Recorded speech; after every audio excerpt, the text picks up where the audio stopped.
ልጎም ይሄ እውነተኛ ነገር አልተገለጠም። ማስረጃው አልተገለጠም የምትለው አንተ ጅል ላንፎ ታውቃለህ። ሲጀመር እንደዛ እንደሆነ አስማያ ቆይ የለም ማስረጃው። ቆይ አንዴ ማስረጃ ማለት ነው። አንተ ደደበው ሽንታም መሐመድ አይሸናም ነበር እንዴ? መሐመድ አይሸናም እንዴ? እውነትን እናገር። መሐመድ አይሸናም ነበር አንተ የዝም በል ጦሳቸው ሰው እኮ ነው። እንዳንተ እኮ ድንጋይ አናመልክም። ገባክ? ድንጋይ ስዕል ምንድነው ይሄ? አላህ ብልት የለውም ማለት ትችላለህ አንተ? እኔ ስለ አላህ አይደለም የጠየኩ፣ ስለ ኢየሱስ ክርስቶስ የሰጠው መልስ ብልት አለው በሱ አምናለሁ ብላል። አዳም አንተ ያስተማርካቸው በጎች ናቸው እንደዚህ ለእስላም ጥላቻ ያላቸው። መልካም አንቺ መልአክ ነው አፈር በእጆቹ ዘግኖ አንዴ ይሰማል። ቆይ ጣልቃ አትግቡ አደርበው አሁን የሚል አንድ መረጃ ታመጫለሽ። ስቲል አሁንም እንዴት እንደመለጥፍሽ ከዛ አሳይሻለሁ። ቀጥይ። ምን ስለሆንክ ነው የምትጠይቀኝ? እኔ ስላንተ ነው ኢየሱስ ክርስቶስ ብልት አለው ያልከው የቱ ጋር ነው? አሳየኝ። አይ ተረጋጋ። ክርስቶስ አንተ ደንቆሮ ስማኝ። አይ አላህ ነው የገባው መሰለኝ። የገባብን አላህ ነው ደንቆሮ ብሎ የሚሳደበው እሱ። ተረጋጋ። ቅድሚያ ሰከን በል።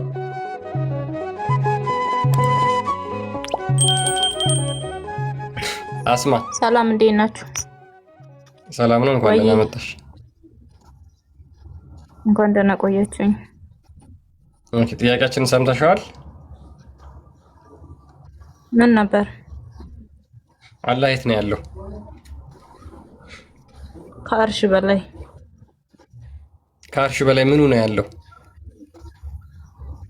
ሁሉም ነው ማለት አላህ እንደዚህ ነው እንደዚህ ነው ብለን መግለጽ አንችልም። አይ እንደዚህ ነው ብዬ አልጠየኩሽ። እንዴት ነው ብዬ አልጠየኩሽም። እሱን ሳይሆን ወደዛም እመጣለሁ፣ ግን ምኑ ነው ያለው? ምኑ ነው ማለት ምኑ ሊኖርልክ ነበር የፈለከው ማለት ምኑ ብዬ ልንገርክ? ለምሳሌ እግሩ ማርሽ ላይ ነው። እግርም እጅም ምንም እኔ አላውቅም፣ ግን ሁለመና እዛ ሆኖ ሁሉንም እንደሚያዝ ነው ማውቀው። እናንተም ጭምር የከዳችሁትም ጭምር ሁላችሁ ማለት ነው። ሲቀጥል ደግሞ ማለት ነው እዚህ ጋር ጭንቅላት የሌለው ጣዖት እኔ ከዳው አስማ፣ ሌላ ነገር አታናግሪኝ። አሁን የኔን ጥያቄ ብቻ መልሽልኝ። ኖ እግሩና እጁ እጁና ተገጣጥሞ ነው ያለው ወይስ ተለያይቶ ነው ያለው? እሱ እግርና እጅ እንደናንተ አይደለም። እኛ ሰው አናመልክም። እጅ እግር እንዳለው እንደሌለው ሰው ይሻላል። ጭንቅላት የሌለው ጣዖት ከማምለክ ሰው ይሻላል። ጭንቅላት የለው ማለት አንድ ባት አለችው። ከዛ በኋላ ሁለት ቀኝ እጅ አለው። ከዛ ፊት አለው፣ ጭንቅላት የለውም። ጆሮ የለውም፣ አይን አለው። አንገት የለውም፣ ወገብ የለውም፣ ሆድ የለውም። ስለዚህ እኔ አሁን ለምሳሌ አንድ ነገር ብቻ ልጠይቅሽ አስማ፣ ይሄንን ከማምለክ ሰው ብታመልክ አይሻልሽም? ጅምር ጣዖት ከማምለክ እግር ከማምለክ እንዴት ፈጣሪ ሰው አላመልክም እኔ የማመልከው እግር ነው እያልሽ ነው። ሰው አላመልክም የማመልከው ግን እግር ነው፣ እግር ብቻ ነው የማመልከው እያልሽ ነው። እግር ማምለክ ይሻላል። እኔ አሁን ወንድሜ አንዴ እግር ማምለክ ይሻላል። እግር ማምለክ እግር እኮ ለመሄጃ ብቻ ነው። ለምሳሌ እግር ለመናገር ይችላል። ዝም በይ አንዴ እግር አንደኛ አያስብም አይደለ? እግር አያስብም፣ እግር አይፈጥርም። ያለ እግር ፈጣሪ ነው። እንደዚህ አትሆኑ። ተው እናንተ እውቀት ካላችሁ ያለ እግር ፈጣሪ ነው። ያለ እግር ፈጣሪ ነው። ማዳመጥ መጀመሪያ ለሰው ልጅ መጀመሪያ ማዳመጥ ነው አይደለ? አስሚያ ወይ አቤት ይሰማል። መልካም። ስለዚህ አላህ ከአርሽ በላይ ብለሽ ነው የምታምኘው አይደለ? አምናለሁ 100%። ኦኬ። ስለዚህ በዛቱ ከአርሽ በላይ ነው። በእውቀቱስ ምድርን ያካብባል። ምድርንም ሰማይንም ሁሉም ግዛት የሱ ነው። እዛ ሆኖ ያያል፣ ይመለከታል። መልካም። ከአርሽ በላይ ነው አንቺ ብለሽ ታምኛለሽ። ከአርሽ በላይ አይደለም አምላካችን። ትክክለኛ ማይ ነው። ሙስሊም ነው። ሁሉም ሙስሊም ከአርሽ በላይ እንደሆነ ነው። አዎ አይደለም የምትል ከሆነ አይደለም ብሎ አንድ ሰው ቢል ትክክል ነው ወይ? ኖ እሱ ወይ የካደ ከሆነ ወይ ደግሞ በቃ ልቡ ጥርጣሬ ያለፈበት ከሆነ እንጂ አይደለም በጭራሽ ፈጣሪ ወርዶ ከሰው ፍጡር በጭራሽ አይገናኝም። እዚህ ጋር አለም አይባልም። እሱ አንድ ያሳወቀው ከአርሽ በላይ እንደሆነ ብቻ ነው። ኦኬ ስለዚህ ከአርሽ በላይ ፍጡር የለም ማለት ነው።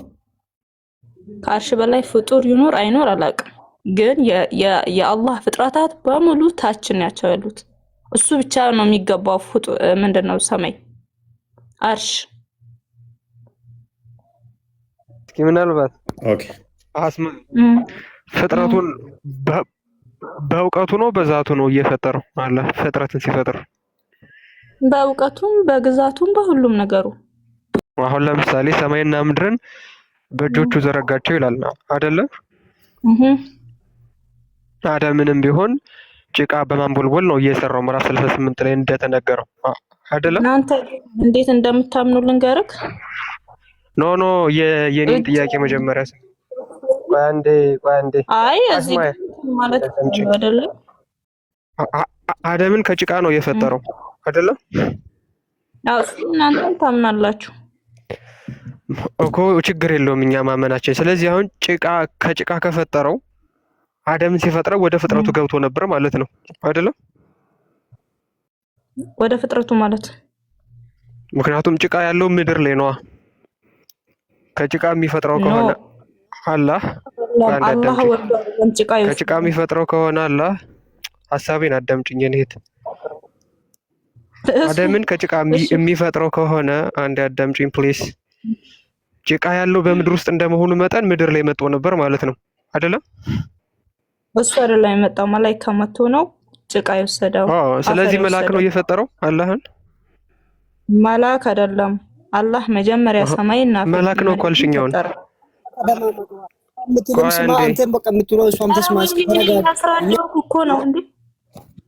እሺ አስረጅኝ። ቀጥሽ።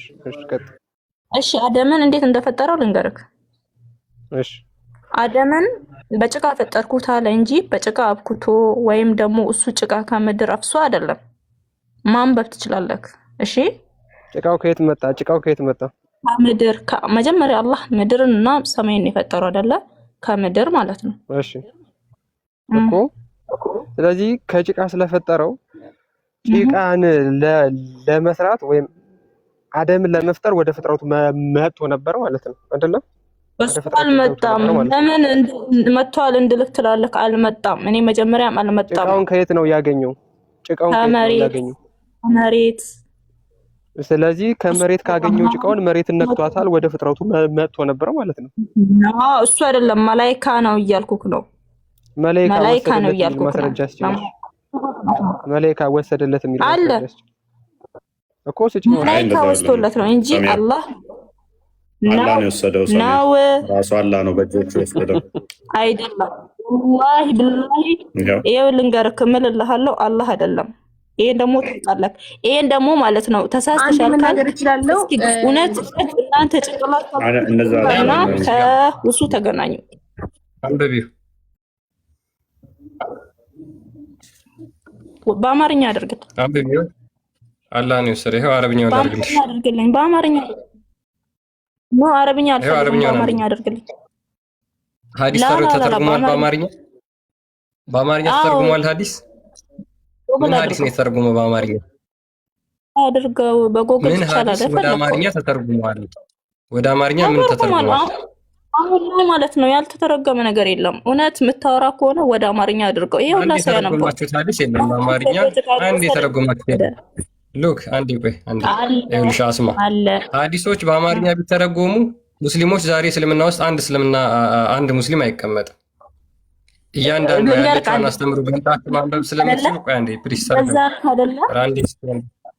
ቆይ አንዴ ተረጋጊ እስኪ አንዴ እንደሱ ያዡና ላንብብልሽ ነው። ምን ይላል መሰለሽ ጃሚዓ ትርሚዚ 2955 ላይ አቡ ሙሳ አልአሻሪ እንደተረከው ይላል የአላህ መልእክተኛ እንደዚህ አለ Indeed, Allah the Most High created Adam from handful that he took from all the earth. Allah አደምን የፈጠረው ከምድር ላይ በወሰደው በእጁ በመዳፉ አፍሶ በወሰደው አፈር ነው። So the children of Adam came according with the earth. ስለዚህ የአዳም ልጆች ልክ እንደ ምድር አይነት ነገር ይዘው ይመጣሉ ይሆናሉ አለ። Some of them red and white, black and between that. አንዳንዶቹ ነጭ ይሆናሉ፣ አንዳንዶቹ ጥቁር ይሆናሉ፣ አንዳንዶቹ ደግሞ in between ይሆናሉ፣ በመካከል ይሆናሉ። አንዳንዶቹ ቀጭን ይሆናሉ፣ አንዳንዶቹ ወፍራም ይሆናሉ፣ አንዳንዶቹ አስቀያሚ ይሆናሉ፣ አንዳንዶቹ ቆሻሾች ይሆናሉ። ለምን? አላህ ከምድር የወሰደው አፈር እንደዛ ስለሆነ ማለት ነው። አሁን አውሪ ቀጥይ።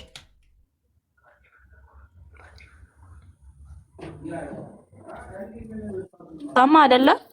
የሰው ልጆች እንኳን የተለያየ የሆኑት መላእክት ነው። አፈር ዘግኖ ወደ ላይ አውጥቶ የሰው ምንድን አደምን የፈጠረው። ይሄን ነገር ደግሞ ልንገርህ፣ እኔ እንኳን ማለቀው እኔ እነግርሃለሁ። አላህ ነው የሚለው መላእክት ነው የሚለው? ይሄ አላህ ነው የሚለው? ይሄ አላህ ነው የሚለው ወይስ መላእክት ነው የሚለው? አላህ አላህ መላእክት ታጅክ አማርኛ አድርገውና ይሄውላ ሰውየው ማን አፈር ዘግኖ እንደወሰደ። እሺ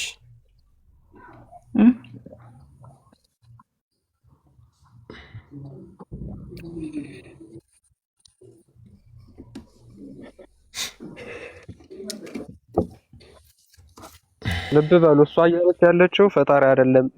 ይሄ የአፈር ጉዳይን እየወሰደው እሱ ሳይሆን መልአክ ነው የወሰደለት ነው የምትለው። መላእክት ነው ምን እንደሚል እየተረጎመልሽ ነው። ግን ፈጣሪ ከሆነ ስም ይወስደው ምንድነው ችግሩ? ለምሳሌ ለአንቺ ምንም ችግር የለውም። እሱ ከፈለገውን ማድረግ ይችላል። ምክንያቱም የፈጠረው እሱ ነው። ምንም ችግር የለውም ሳይሆን ወደ ፍጥረቱ ገባ ማለት ነው አይደል? ፈለገውን ማድረግ ይችላል። እና የፈለገውን ማድረግ ከቻለ ለምንድን ነው የማይወልደው? እናንተ እዚህ ጋር ለመጠየቅ ገባ ሰው ከማደናበብ እውነት አንዴ ልናገር እንዴ? ፈጣሪ ከጭቃ ሰራው ለማለት ምድር ላይ መምጣት አለበት እንዴ? ቆይ አሁን አንተ ሰው ነህ። አንተን ለመፍጠር ሲጀምር አንተ እናትህ ሆድ ፈጣሪ መግባት አለበት? ፈጣሪ በቅዋውና በቀድሩ እሱ ፈጠረው፣ በቃ እሱ ሰራው አይደል እንዴ? ከጭቃ ሰራው ተባልክ እንዴ? የተጻፈልህን ነገር ፈጣሪ ለመስራት እንዴት አንተ እናትህ ሆድ መግባት የለበትም? አዩ ቆይ አንቺ ደግሞ ታወራለሽ በተራሽ። እሷ ዝም ተበልሽ። አስማያ ተረጎምከው ክርስቲያን አማርኛውን ታነቢውና አሁን ቆይ አንዴ እስኪ አነቢው አማርኛውን እስኪ አነቢው ቀጥይ። እሺ ያ ሐዲስ በሆነ በምን አረጋግጣለሁ? ሱራ መሳይኛ ነው። ምን ሱራ ላይ ነው? ምን ቁርአን ላይ ነው እንደዛ ያለው? ከእንደዚህ አይነት እኮ ጋር ነው የምደናቆር፣ እየተደናቆርን ያለ ነው በእግዚአብሔር ስም። ሲጀመር ይሄ ቁርአንና ሐዲስ ላይ ያለ ነገር አይደለም። እናንተ የምታመጡት ከሳይንሳዊ ሂስትሪ የሚባል ታሪክ ላይ ነው። ነገሮች እንደሆነ ብቻ እያያችሁ እንዴት አይነት አጋንንት ለምን ታውቁታለ? ከቁርአንና ሐዲስ ላይ አምጥተህ ታወራ አውራ። ቁርአንና ሐዲስ ላይ የሌለ እንዴት ከሂስትሪ አንዴ የሚታርጉ አንቾት አሁን ይሄን ያወጣኸው የቁርአኑ መገኛ ንገራት። ከቁርአንና ከሐዲስ ላይ ካመጣ ማለት ነው። አንዴ የሚታርጊ ቆይ ይሄ ሲጀምር ከቁርአንና ከሐዲስ ላይ አይደለም ያመጣው። ለራስሽ ክብር ይኖርሽ። ሰው ቤት ገብተሽ ቢያንስ ሚዩት አድርጊ ስትባይ ሚዩት ማድረግን ልመጂ። አስማ አቤት ያ ምንድነው እሱ አላህ አደምን በእጆቹ ሰራው በአፈር የሚለው ትክክለኛ መረጃ ነው። አይ ቲንክ ኪታብ ላይ መላእክቶችን ልኮ ምድር መልአኩ ሊዘግን ሲል ምድር እምቢ አለችው። ከዛ በኋላ መልአከ ሞት መጥቶ ምንም አታመጭም ብሎ መንጭቆ ወሰደ ምናምን የሚለው የምታውቂ ከሆነ እሱ ምናምን አይደለም። ኧረ እፎይ አንተ እኮ ትልቅ ሰው ነህ። ዳቆን በስትክክል ለማብራራት ሞክር። አትዋሺ። ዲያቆን ነኝ አላልኩም። ተረጋጊ። እየነገርኩሽ ነው። ሜይ ቢ የሰማሽው ታሪክ እንደዛ ካለ አዳምጪ። ላስወጣሽ ነው። እኔ ትዕግስት የለኝም። ማለት ባለጌ ሰዎች እና ውሸታም በጣም የሚያስጠሉኝ። አትዋሺ በተቻለሽ መጠን። ስለዚህ እያረምኩሽ ነው። ሜይ ቢ ሚስ የሆነ ኢንፎርሜሽን አዳምጪ። አስማ የማገናዘብ ችሎታ ካለሽ እየነገርኩሽ ነው። እኔም ነገም ተነገ ወዲያም ስለምታገኝ ጠይቂ ሂጂና አላህ አፈር ዘግኖ ነው የሰራው በእጆቹ የሚለው አላህ አይደለም፣ መላኢካ ልኮ ነው የወሰደው። ላስወርድሽ ነው እምቢ ካልሽ መልስ የለክም። አታዳምጨኝም? ታዳምጫለሽ ወይስ ላስወርደሽ? እና ለምን ትቀጥፋለህ? ኦኬ ቀላል አንተ ያስተማርካቸው በጎች ናቸው እንደዚህ ለእስላም ጥላቻ ያላቸው። መልካም አንቺ መልአክ ነው አፈር በእጆቹ ዘግኖ አንዴ ይሰማል። ቆይ ጣልቃ አትግቡ አደርቡ አሁን የሚል አንድ መረጃ ታመጫለሽ። ስቲል አሁንም እንዴት እንደመለጥፍሽ ከዛ አሳይሻለሁ። ቀጥይ። ምን መልአክ ነው ዘግኖ አፈር ለአላህ የወሰደለት የሚል አንድ ማስረጃ አንቺ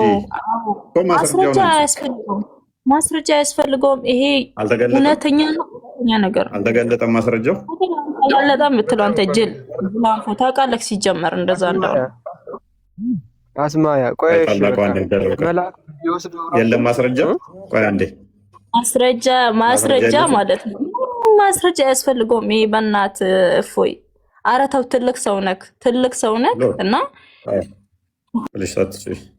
ታዘቧቸው ከስር ምን ያህል አጋንንት እንደሚጫወቱባቸው። እኛ ማስረጃ አንጥተን እሺ ፎር ሴክ ኦፍ አርጉመንት አንቺ እንዳልሽው ከሆነ እሺ ያንቺ ስትባል ስድብ ነው የገባችው። አንድ ጥያቄ አለኝ። አደረቡ እድል አልሰጠዋችሁ። አስሚያ ትጨርስ። በተቻላችሁ መጠን መረጃ ከሌላችሁ አይተን እንምጣ በሉ፣ ልመዱ። ይህ ስልጣኔ ነው። ኦኬ መልአክ ነው የወሰደው ብለሻል። ተስማማውልሽ። ተስማማው። መልአክ ነው የወሰደው። ተስማማው። ኦኬ የቱ ጋር ነው የወሰደለት መልአኩ ለአፈሩን ለአላህ? ከየቱ ጋር ነው የወሰደለት? አፈር ከየት ሊገኝ ይችላል? የት ነው የወሰደለት? የት ድረስ? የቱ ጋር ነው የሰራው? ከዛ ደምን ከየቱ ጋር እንደሆነ የቱ ጋር እንደሆነ አላውቅም፣ ግን አፈር ከታች እንደወሰደለት አውቃለሁ። ይውሰድለት ዳዝማተር። ከዛ በኋላ አላህ ተቀበለው ማለት ነው አፈሩን። እሱን ይቀበለው አይቀበለው አላውቅም። አምጣልኝ ያለው ወሰደለት፣ ተቀበለው። ምን እኔ በአይን ያየሁት ነገር የለም። የተጻፈልን ያወኩት ዞረሽ የትም እንደማታመጪ ላሳየሽ ነው አፈሩን። እሺ አላህ አይደለም ከመሬት የወሰደው፣ ጅብሪል ነው የወሰደው፣ መልአክ ነው የወሰደው። ካል የሚባለው መልአክ ወሰደ። ያንን አፈር ተቀብሎ አዳምጪ። ያንን አፈር ተቀብሎ አላህ ነው በእጁ የሰራው በዛ በአፈር አደምን፣ ወይንስ መልአኩ ነው አደምን የሰራው? ኖ መልአኩ አይደለም። መልአክ ቢሰራማ የመልአኩ ልጅ ነበርን ማለት እኮ ነው። መልአክ አይደለም። ስለዚህ አላህ አፈሩን ተቀብሏል ከመልአኩ ላይ ማለት ነው። ቢሆን ነው የፈጠረው እንደዛ አድርጎ ተተቀበለው። በኋላ በምኑ ነው የሰራው አደምን አላህ? በምኑ ሊሰራው ይችላል? እሱን አልፈላሰፍም። በቃ አምጣለው፣ ወሰደለት፣ አለቀ። ኦኬ በእጆቹ እንደሰራው ይናገራል። ቁርአን ተቀበያለሽ? ከቁርአን ካለ አምናለሁ። ቁርአን ካለ ሌላ ነገር እናንተ ጎግል አድርጋችሁ የምትፈስሩት ምናምን ነገር። አይ ተረጋጊ። እኔ መጫወቻ ብዙ አልፈልግም። ተረጋጊ እና ቁርአንሽን እሺ ተቀበይዋለሽ። ያው ሱረቱ ሰዓድ ላይ 75ኛው አያ ስንት ሱረቱ ሰዓድ 75 አያ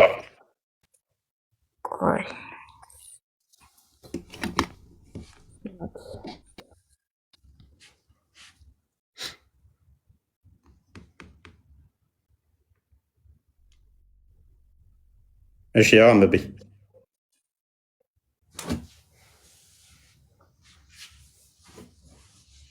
ነይ ተመለሽ። አስማ ሰዓት የለንም። ተመለሽ።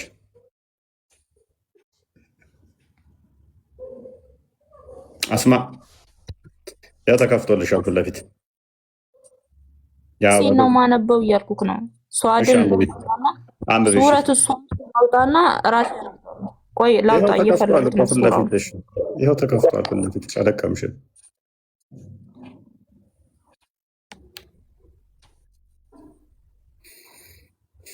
ፊት ለፊትሽ ተከፍቷል እኮ እህታችን። አውጣልን ትላለች፣ ትወጣለች።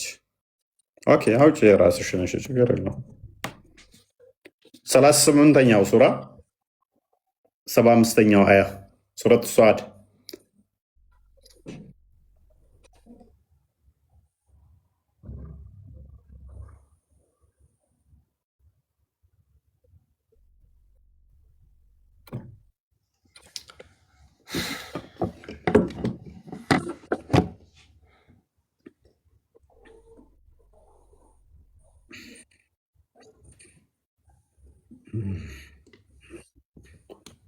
እስከዛ እኔ ላውራ።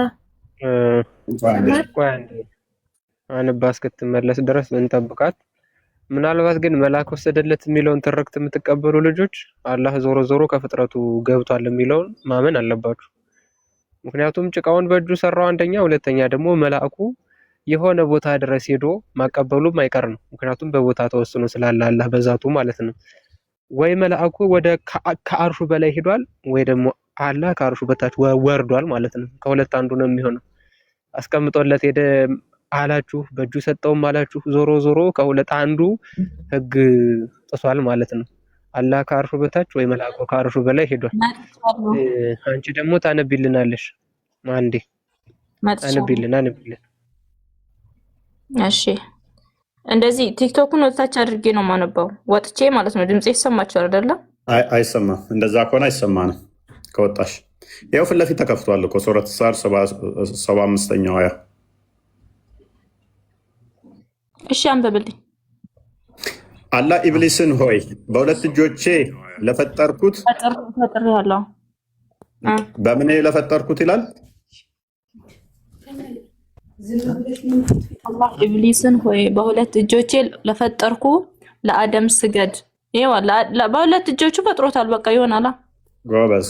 ስለዚህ ከምንድን ነው የፈጠረው? ከጭቃ ነው አይደለ? የፈጠረው ከገማ ጭቃ አደም። ጎበዝ። ስለዚህ አፈሩን ተቀብሎታል ከመልአኩም ከሆነ ማለት ነው አይደለ? ይቀበለው ያስቀምጥለት። የምናውቀው ነገር የለም ሁላችንም። እሺ አስቀምጦታል። ያ ያስቀመጠውን አፈር ግን አንስቶ አላህ ደግሞ ፈጠረበታል። በቃ ቴንኪው። ያ አፈሩ ፍጡር ነው ፍጡር አይደለም? አፈሩ ፍጡር ነው።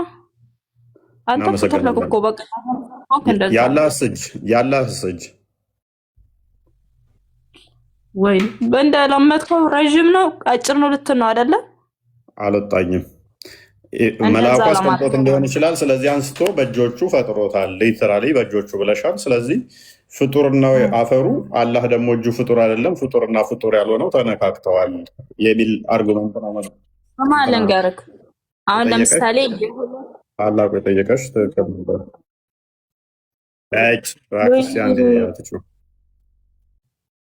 ምን አይነት ጭንቅላት አልባ እንደሆኑ እዋቸው። ለነገሩ አላህም ለካ በእናትህ እፎይ ተው። እውነት ወንድ ከሆንክ አንተ ወንድ ከሆንክ ጭንቅላት አልባ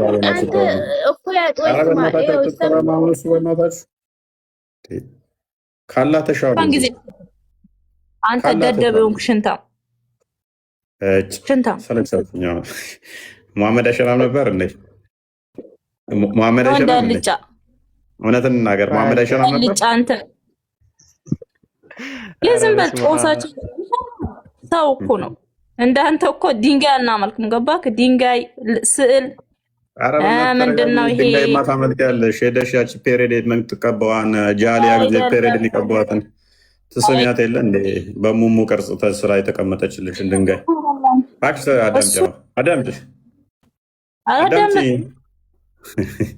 አዳምጪ። ማስወርድሽ አዳምጪ። መሐመድ አይሸናም እንዴ? ቆይ ታዲያ የሚሸና ከሆነ ምንድን ነው ሽንታ የምትይኝ? መሐመድን እኮ እየሰደብሽው ነው። አይደለም መሐመድ እናንተ በጭራሽ አትገኝ። አስማያ መሐመድ ሲሸና ተቀምጦ የእንጨት ፖፖ ነበረው። አይሻ ነበረች እያቀፈች የምታሸን ነው። ትልቅ ሰው እኮ ናችሁ። ላሳይሽ ነው። ሀዲሱን ላሳይሽ ነው። ቁጭ ብሎ ነበር የሚሸነው። ቁጭ ብሎ አይደለም የሚሸነው። ከነብይሽ ይሻላል። ክርስቲያን ወገኖች እንዴት ነው ከነዚህ ሰዎች የምትማሩት? ምን አንድ አዳምጪ ፕሊዝ። አስወርዳት በቃ። ውጭ ምን ሆና ነው? አዳም ሰላም። ይኸውልሽ ቆይ አንዴ ቆይ። ሽንታም ብላ ተሳደበች እሷ አይደለ? ነብዩ ቁጭ ብሎ አይሻ ካቀፈችው በኋላ በእንጨት ፖፖ እየሸና ነው የሞተው። አሟሟቱ ማለት ነው። እፎይ ቁጭ ብሎ አይደለም የሚሸነው፣ ከነብይሽ እየተሻለ ወንድ ስለሆነ ማለት ነው። እሱ ቁጭ ብሎ ነው የሚሸነው። ነብይሽ ቀሚሱን ከርፈፍ አድርጎ አንጫርሮ ነው የሚሸነው። ሽንታን ብለሽ ስትሳደቢ አንቺ ላይ ተመልሶ ባክፋየር እንደሚያደርግ ማወቅ አለብሽ። ምንም አይነት ስድብ ስትሳደቡ ማለት ነው። ለምን ቁጭ ብላችሁ እንደምትሸኑ በዛውም ብታጣሩ ጥሩ ነው። አልዙጥ እየመጣ ሲለጠልጠው ስለሚያድር ማለት ነው። ስለዚህ አሁን ነገሩን ታውትና ወደ ቁም ነገሩ ተመልሰን ወደ ተመለስንበት ወደ ተነሳንበት ርዕስ እንነጋገር። ቀጥሎ ፉቲ። ኦኬ አብዲ እንኳን ደህና መጣ። ሰላም አለይኩም። ሰላም ክርስቶስ ከኔም ከአንተም ጋር ይሁን። ጥያቄውን ሰምተዋል? ጥያቄው እየሰማሁት ነው እና ትንሽ ስድብ ነገር ስላለው ትንሽ እየደበረኝ ነው። ለዛ ሶሪ። ያው አንዳንዴ ሚስ አለመግባባት ይኖራሉ። መልካም እሺ፣ ጥያቄው ላይ ፎከስ እናድርግና አላህ የት ነው ያለው ብለህ የምታምነው አንተ? እኔ አላህ ሰባተኛ ሰማይ ነው ያለው። ኦኬ፣ አካላቶች እንዳሉት ታምናለህ? አለው። ኦኬ፣ ሰባተኛ ሰማይ ማለት ከሱ ጋር ሌላ ፍጥረት አለ ወይንስ እሱ ብቻ ነው ያለው?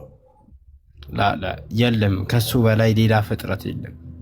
እሱ የፈጠራቸውን አላህ የፈጠራቸው ፍጡር ማለት ሰው ነው ያለው። አይ ከሰው በላይ ልዩ አሁን ለምሳሌ ከሰው ሌላ ፍጡራን አሉ። ከሰማይም ፍጡር ነው አይደለ? ከሰማይም ፍጡር ነው። አሁን አላህ አንተ ያው እኛ የምንለው ነቢይላህ ኢሳ ነው። ነቢይላህ ኢሳ ሲሞት ሰማይና ምድር የጠበቃቸው እነማን ናቸው? ነቢይላህ ኢሳ ሞቷል። እሺ ቆይ ኢሳ ነው ያለው እንደ እስልምና። ኢሳ እንደ እስልምና ነቢያት ነው ይባላል። እንደ ነቢያት ነው የሚቆጠረው ማለት ነው። አንተ አሁን ነቢይላህ ኢሳ እንደ ፈጣሪ አብዲ እንደ እስልምና ኢሳ አልሞተም አይደለ?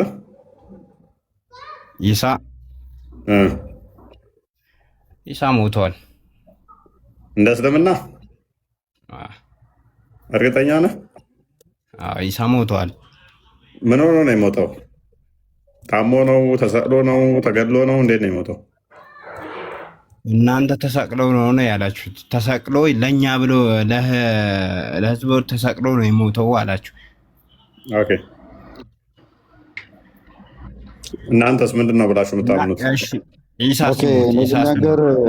ኢሳ ሲሞት ምን ብሎ ነው የሞተው? ቆይ አንዴ። ስለዚህ ኢሳ እንደሞተ እንደተሰቀለ ታምናለህ? እንደ ሞተ አምናለሁ፣ ግን ሲሞት ምን ብሎ ነው የሞተው? ይህን ነገር ንገረኝ። ይማራችሁ ብሏል ወይስ አላለም? መልካም፣ እሷ ነች አይምሮ ውስጥ ያለችው። በደንብ ከነገሩ ውስጥ እንትን እኮ ነው ኡስታዞቹ ኢየሱስ በቃ ሞቷል፣ ሲሞት ደግሞ እንደዚህ ብለው ነግረውታል። እና አይምሮ ውስጥ እሷ ነች ያለችው፣ የራሳቸውን አቂዳ ሳይሆን የነገሩት። ሸውደዋል። አብዲ ሸውደው እኔም የሰማሁት ነገር ስለነበር ነው። ሲሞት ይማራችሁ ብሏል ወይስ አላለም? የእኛን እነግርሃለሁ፣ የእኛን እናወራለን። እንደ ክርስትናው ክርስቶስ በስጋ ሞቷል። መሞት ብቻ ሳይሆን ሞትን ድል አድርጎ ደግሞ ተነስቷል። የኔና አንተ ጌታ፣ የሁላችን ጌታ እርሱ ሊሞት ነው የመጣው። በስጋ ሞተ። በመንፈስ ሕያው የሆነው እሱ ሞትን ድል አድርጎ ተነስቷል። ነገር ግን አንተ ጋር እንደ እስልምናው በደንብ አስተውል አብዲ፣ እንደ እስልምናው ዋሽተውሃል። አላህ እና ኢሳ አብረው ነው ያሉት፣ ታውቃለህ? እየሰማሁህ ነው። አውራ ሱራ 3 ሱራ 3:55 ቼክ አድርገው ክርስቲያን። ኦኬ እሺን ክፍል ያት ጊዜ አስታውስ። አላማ የሁሉም ከእኛ በፊት እኮ የተፈጠሩ እኮ ፈጣሪ ማለት አላህ ነው። አላህ ደግሞ ከእኛ ወዴት ነው ያለው? ሰባተኛ አላህ ያለው ሰባተኛ ሰማይ ላይ ነው። አላህ ኢሳን የሚወስደው ወደ የት ነው? ወደ ማን ነው የሚወስደው? ነብሱን ነው የሚወስደው። የሰው ልጅ ምኑንም ይሁን ወደ ምንድን ነው የሚወስደው? ወደ ምንድን ነው የሚወስደው? ምኑንም ቢሆን ችግር የለውም። ስለዚህ ከአላህ ጋር ነው ያለው ማለት ነው። ስለዚህ ከአላህ ጋር ነው ያለው ማለት ነው። ኢሳን ሲወስደው ኢሳን ሲሞት ነፍሱን ወደ ሰባተኛ ሰማይ ወስደዋል። ነፍሱን አላህም ያለ ሰባተኛው ሰማይ ነው። ስጋውን ወደ መሬት ነው የሚቀብረው። ነፍሱም ይሁን ችግር የለውም። አላህም ያለው ሰባተኛው ሰማይ ነው። ኢሳም ያለው ሰባተኛው ሰማይ ነው። ተመሳሳይ ናቸው ማለት ነው። አብረው ነው የሚኖሩት። ሰባተኛ ሰማይ ላይ ያለው ነፍሱን ነው የሚወስደው። ስጋው ወደ መሬት ነው የሚቀበረው። ችግር የለውም። ስለዚህ ሰባተኛ ሰማይ ላይ ሁለቱም አሉ ማለት ነው አይደለም? ሰዓት ላይ ይቀሰቀስልህ ላይ ወመልቂያ ማገድ ላይ ይቀሰቀስልሃል። ኢሳ ሞቶ ተቀበረ የሚል የመጀመሪያው ሙስሊም ነው። በነገራችን ላይ አንተ ከፍረሃል። የመጀመሪያው ማለት ነው ባላቸው ብሏል አለኮ እዲ ሲምፖቲክ ብላችሁ ሰባተኛ ሰማይ ዛሬ ሞጣ ነበረ ትዝ ያለኝ። አብዲ ይሰማል? አብዲ ይሰማኛል ወይ? ያ ስለዚህ አንተ ኢሳ ሞቷል ብለህ ነው የምታምነው አይደለ? ኢሳ ሞቷል። ኢሳ የነቢይላህ መልእክተኛ ነው አሁንም ቢሆን።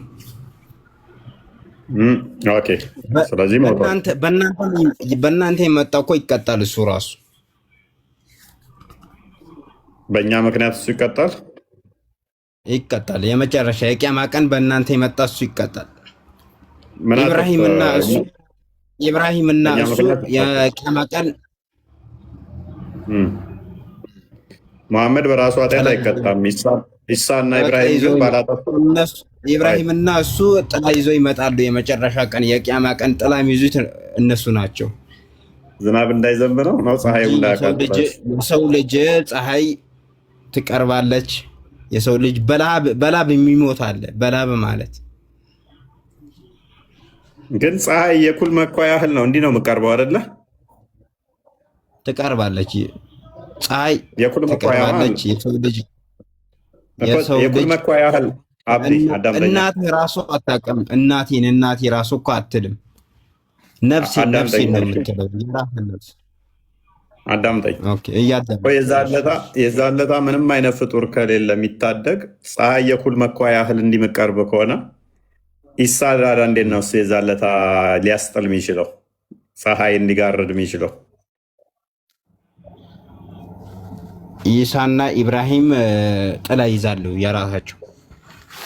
እንደዛ የሚል አለ የለም እኮ እንጂ ኢሳና ኢብራሂም ጥላ ይዛሉ የለም።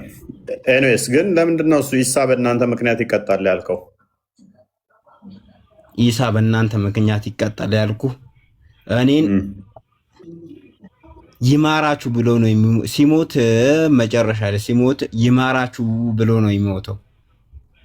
ይማራችሁ በማለቱ እንዴት ይማራችሁ ትላለህ ተብሎ ይቀጣል።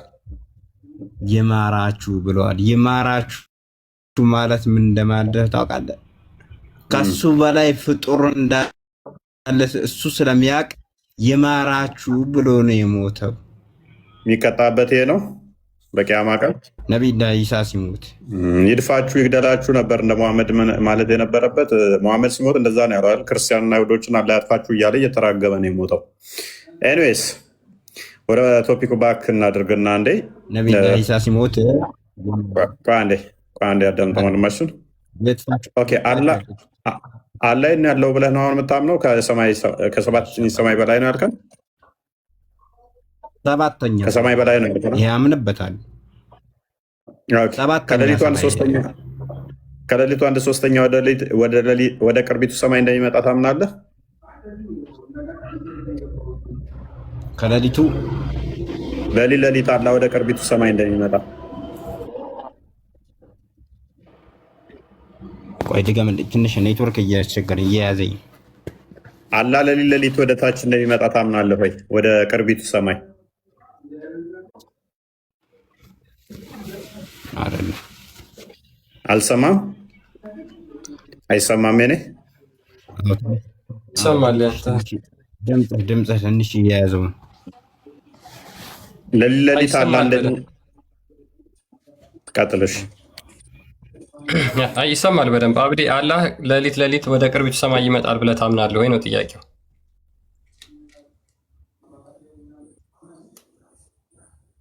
ማይክን አንሳና መልስ። ሌሎቹን አስቀጥላቸው። ካሊድ እንኳን ደህና መጣ። ቢኒ ሰላም ብያለሁ። ሌላው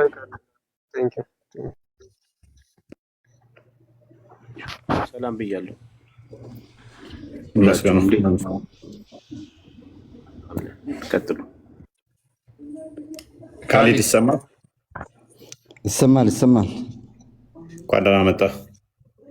እንኳን ደህና ቆያችሁ። መልካም። አላህ የት ነው ያለው ብለህ ነው የምታምነው? ከአርሽ በላይ ነው። አርረሕማኑ ዐለል አርሽ እስተዋ ይላል ቁርአን። ከአርሽ በላይ ነው። በምኑ?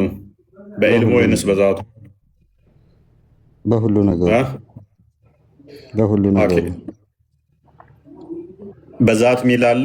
አርረሕማኑ ዐለል አርሽ እስተዋ ቢዛቲሂ ሚል አለ። አርረሕማኑ ዐለል አርሽ እስተዋ ይላል። አላህ ከአርሽ በላይ መሆኑን ነው እኛ የምናውቀው። ኦኬ መልካም። እሺ ይህንን እንደዛ ማይል ሰው ሙስሊም ነው? አላህ ከአርሽ በላይ አይደለም የሚል ሰው ሙስሊም መባል ይችላል? የማይል ነው ወይስ የሚል? እኔ ሙስሊም ነኝ። አላህ ከአርሽ በላይ ነው ብዬ አንተ ትላለህ። እኔ ደግሞ አላህ ከአርሽ በላይ አይደለም ሰንበዲ የሚል ባገኝ እሱ ሙስሊም ነው ማለት እንችላለን? አላህ ከአርሽ በላይ አይደለም ከአርሽ በላይ ተብሎ አይባልም ቢል ክዷል ነው እኛ የምንለው። ስለዚህ ከእስልምና ወጥቷል። ቁርአኑ እኮ ነው አርረሕማኑ ዐለል አርሽ እስተዋ ያለው ቁርአኑ ነው። የአላህን ቃል ካዴ ሰው ካዲ ነው የሚባለው።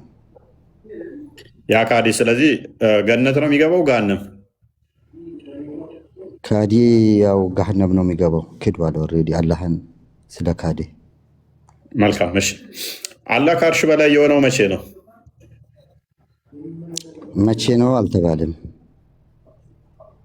ኦኬ አላህ ከአርሽ በላይ ነው ብለው ያስተማሩ ነቢያቶች አሉ?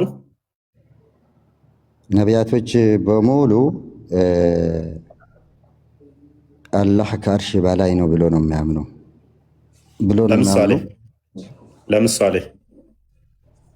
ለምሳሌ አብርሃም በአላህ ያምናል። ኢብራሂም ዓለይሂ ሰላም አላህ ያለው ከአርሽ በላይ ነው ከሰባተኛ ሰማይ ከአርሽ በላይ ነው ያለበትን በአላህ ያምናል። ይሄ በቂ ነው። እሱ መሐመድ ነው የነገረ። ማን እንድነግረኝ ነው ታዲያ? መሐመድ ከተናገረው ውጭ ያለ ነቢያቶች አላህ ከአርሽ በላይ ነው ብለው የተናገሩበት ሌላ የሚነግረኝ እኔ እኮ የቁርአን ተከታይ ነኝ። ነቢዩ መሐመድ ሰለላሁ ዐለይሂ ወሰለም ቁርአን የወረደላቸው ነቢይ ናቸውና የእሳቸውን መመሪያ አስተምህሮትን ተከታይ ነኝና በቁርአን ላይ አርረሕማኑ ዐለል አርሽ እስተዋ ተብለው ስለተጻፈ ነቢያት በሙሉ በአላህ ያምናሉ ብለን እናምናለን። እሱን መሐመድ ነው ያለ። መሐመድ እኮ ነው ያለ ነቢያቶች እንደዚህ ያምናሉ ብሎ መሐመድ ነገረ። ከዛ በኋላ አብርሃም ስልህ ከቁርአን ላይ ትሰጠኛለህ መሐመድ የተናገረውን። እኔ እየጠየቅኩ ከመሐመድ አደርበኛ መሐመድ ይህንን ከመናገሩ በፊት በነቢያቶቹ ላይ በነቢያቱ አፍ ላይ ዋሽቶባቸዋል ብዬ ነው ማምነው እኔ። ምክንያቱም ከመሐመድ በፊት እንደዛ ብለው ያሉበትን አለስ ማምጣት አለብህ። ኦኬ አንተ አሁን ለምሳሌ ምን ላይ ቆመህ ነው ነቢዩ መሐመድ አርረሕማኑ ዐለል አርሽ እስተዋ ብሎ ያስተማሩት ነቢያት በሙሉ ተቀብለዋል ብለው ውሸት ነው ብለህ አንተ ልትናገር የቻልከው ምን ላይ ቆመህ ነው? የነቢያት አስተምሮ ላይ ቆሜ። የት አለ የነቢያት አስተምሮ ይሄ ውሸት ነው የሚል? ምክንያቱም የትኛውም ነቢይ አላህ የሚባል አካል ከሰባተኛ ሰማይ በላይ ከአርሽ በላይ ነው ያለው ብለው ስላላስተማሩ። ኦኬ ምን ብሎ ነው ያስተማሩት አለ ነቢያት? ነቢያቶቹ በሁሉ የሞላ እግዚአብሔር እንደሚያመልኩ ነው የነገሩን እንጂ ከአርሽ በላይ ነው ያለው ብለው አልነገሩንም። ከፍጡራኑ እንደው ተነጥሎ የሆነ ቦታ ተደብቆ የተቀመጠ አምላክ አልሰበኩም። ኦኬ በሁሉ ላይ የሞላ በሁሉ ላይ ለምሳሌ ኤርሚያስን ትንቢተ ኤርሚያስን አንዴ ክፈትለት ቁጥር 23 ምዕራፍ 23 ቁጥር 31 አካባቢ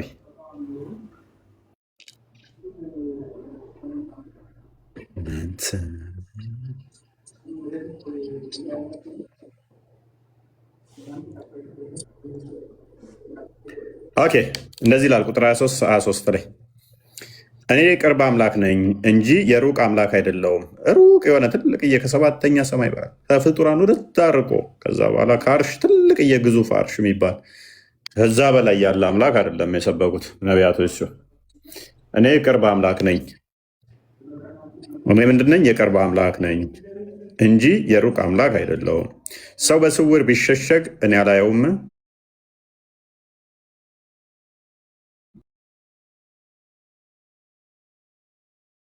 ስለዚህ ሰማይና ምድርን የሞላ ነው የእኛ አምላክ። ነቢያቶች የሰበኩት ሰማይ በምድርም የሞላ ነው። እናንተ ግን ከአርሽ በላይ ነው ያለው አይደለ? ኦኬ፣ እንደዛ ከሆነማ ወደ ሰማያት ትኩር ብዬ አየሁ፣ የእግዚአብሔር ልጅ በእግዚአብሔር ቀኝ ሲቀመጥ አየሁ የሚልስ እሱ ችግር የለውም። ለምን ችግር የለውም? ቅድሚያ እኛውን ተማመንን።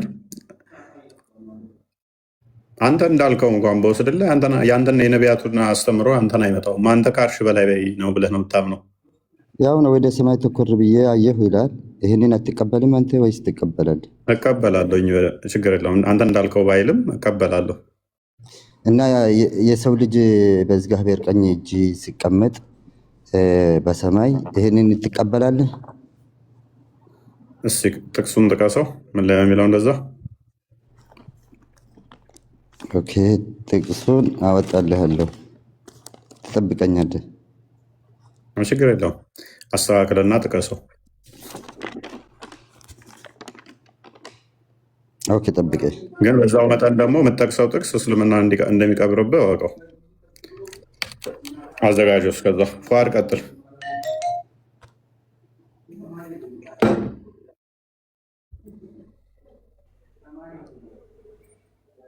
ፏድ አለ። በነገራችን ላይ አሁን እየጠቀሰው ጥቅስ ማለት ነው የእግዚአብሔር ልጅ በቀኙ ተቀምጬ ተቀምጦ አያለሁ ይላል። እሱ ደግሞ እያለ ያለው አላህ ከአርሽ በላይ አለ ነው። ስለዚህ አላህ ልጅ ያለው እያለ ነው ማለት ነው። የሰውዬ እኮ ሳያውቀው በቃ እስልምና እንግዲህ እስልምናን እየቀበረው ነው። ምን አይነት ባለማወቅ የሚጠቅሱትን እንኳን አያስተውሉት። እስኪ ይቀጥል።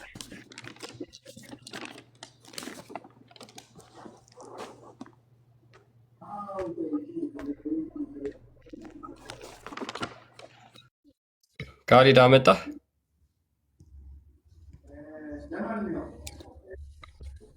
አይ ቲንክ ፏድ ይቀጥል። እስኪያመጣ ፏድ። አቤት፣ ሰላም ናችሁ?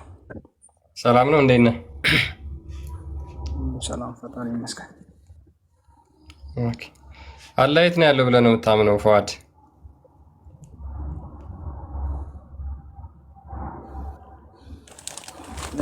አንድ ጥያቄ ነበረኝ። ይህን ጥያቄ መመለስ ትችላለህ? መጀመሪያ እኔን ጥያቄ አትመለስም? ይመለስልሃል። ቶፒካችን ላይ እንቁምና እስኪ አላህ የት ነው ብለው ነው ያስተማሩ አንተን?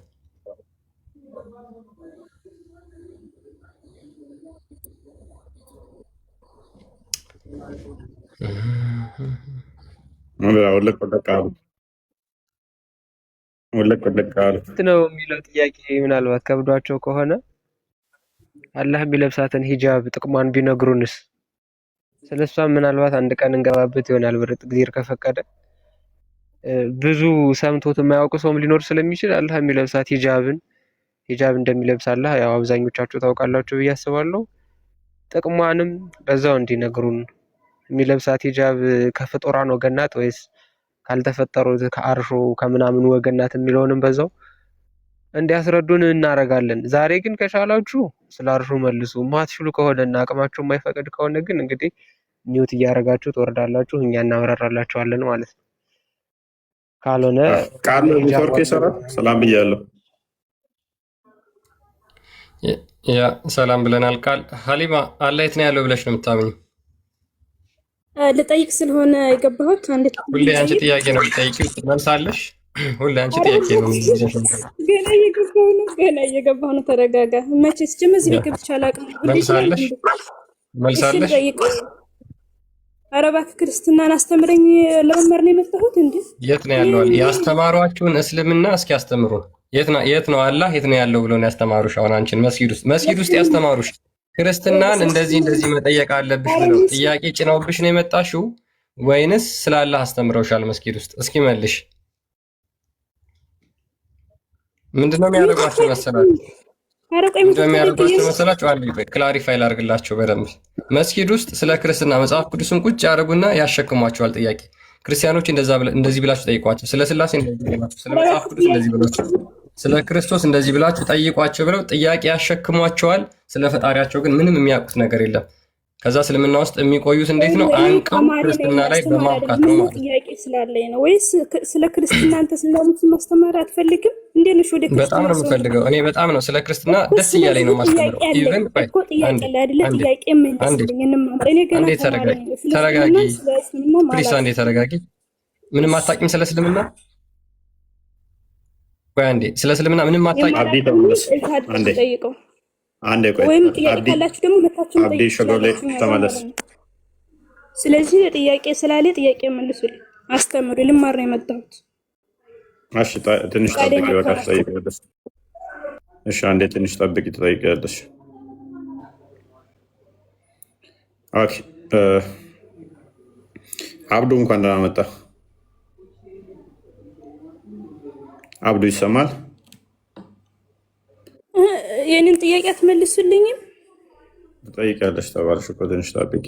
ምንድን ነው ጥያቄሽ? አብዱ ይሰማል?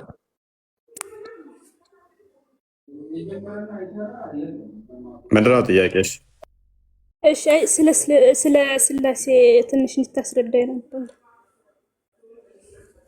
ምንድን ነው ስላሴ ላይ ጥያቄሽ? ኦኬ ስላሴ ላይ ጥያቄ፣ ስላሴ የነቢያት አስተምሮ ነው ወይ የሚል ነው ወይም አይደለም? በሚገባ። እሺ አንድ ነቢይ አምላክ አንድም ሶስትም ነው ብሎ የሰበከ ካለ ማስረጃ ምንድን ነው? አንድም ሶስትም። እሺ በቃ ከዚህ በፊት ስለ ስላሴ ስለማላቅ ስላሴ ማለት ምን ማለት ነው አንተ ንገረኝ፣ እኔ ስለማላቅ። ኦኬ ስላሴ ማለት ምን ማለት ነው? ስላሴ ማለት እንትና ትሄድበታለህ ታላቁ። ምናልባት እንደው ቶፒኩን እንዳታስቀይረን የተወሰነች ደቂቃ እንንገራትና ወደ ቶፒካችን እንመለሳለን። በቃ ጠራ አድርጎ መለስ ነው። እሺ ፖዝ ላይ ነሽ፣ ተመለሺ። ላንቺ ነው የምንጠይቀው፣ ሌላ አጀንዳ አትቀበይ። ተመለሽ፣ ሚውት አድርገሽ ስሚ አሊማ። እሺ ስላሴ ማለት ሶስትነት ማለት ነው። ቀጥታ ቃሉ ሲተረጎም ልዩ ሶስት ማለት ነው። በአንድ መለኮታዊ ባህሪ ውስጥ ያሉ ሶስት ህልዋን አካላትን የሚያሳይ ነው። ይሄ ነው ስላሴ ማለት። ቴንክ ዩ። ተመልሶልሻል።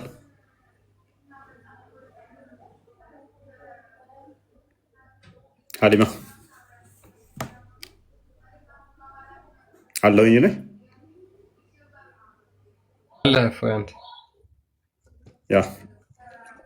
ናችሁ። ሰላም ክርስቶስ ይብዛላችሁ። ሰላም ልበላችሁ በዚሁ አጋጣሚ ሁላችሁንም ሰላም ብያለሁ። ሰላም ብያለሁ። ሁላችሁም ሰላም ብለናል። መልካም ኦኬ። እሺ አብዱ ይሰማል? ሁለት አብዱ አላችሁ ከስር፣ አንዋርም አለ። ይሰማል? አሁን ኔትወርክ ትሰማለህ? እንኳን ደህና መጣህ። ትንሽ ኔትወርክ አስቸግራኝ ነው። ይሰማል አሁን ላይ? አሁን የኔ ይሰማል? እንኳን ደህና ቆይ። ተቆጥቶብኝ ነበር። አንዴ ልጨርስም። አብዱ ይቅርታ ወንድሜ። ጨርሽ። ተመለስ። ሰላም ነው። እሺ አንዴ አብዱ ትቀጥላለሽ። እሺ ሀሊማ ምንድን ነው? እሺ ሌላ ምን ቀረሽ? አሁን እንደዚህ ያብራራኸውን ነገር የነቢያት አስተምሮ ነው ስላሴ ስላልክ፣ እስኪ አንድ ነቢይ አምላክን በዚህ መልኩ የገለጸ ነቢይ ከባይብል ውስጥ ብታሳየ ደስ ይለኛል። ያው እርግጠኛ ለመሆን ያክል ለመረዳት ያክል። ኦኬ አንቺ አድክም ነሽ። መዝሙረ ዳዊት ምዕራፍ 33 ቁጥር 6 አንዴ አይ ቲንክ ቼክ አድርግልኝ።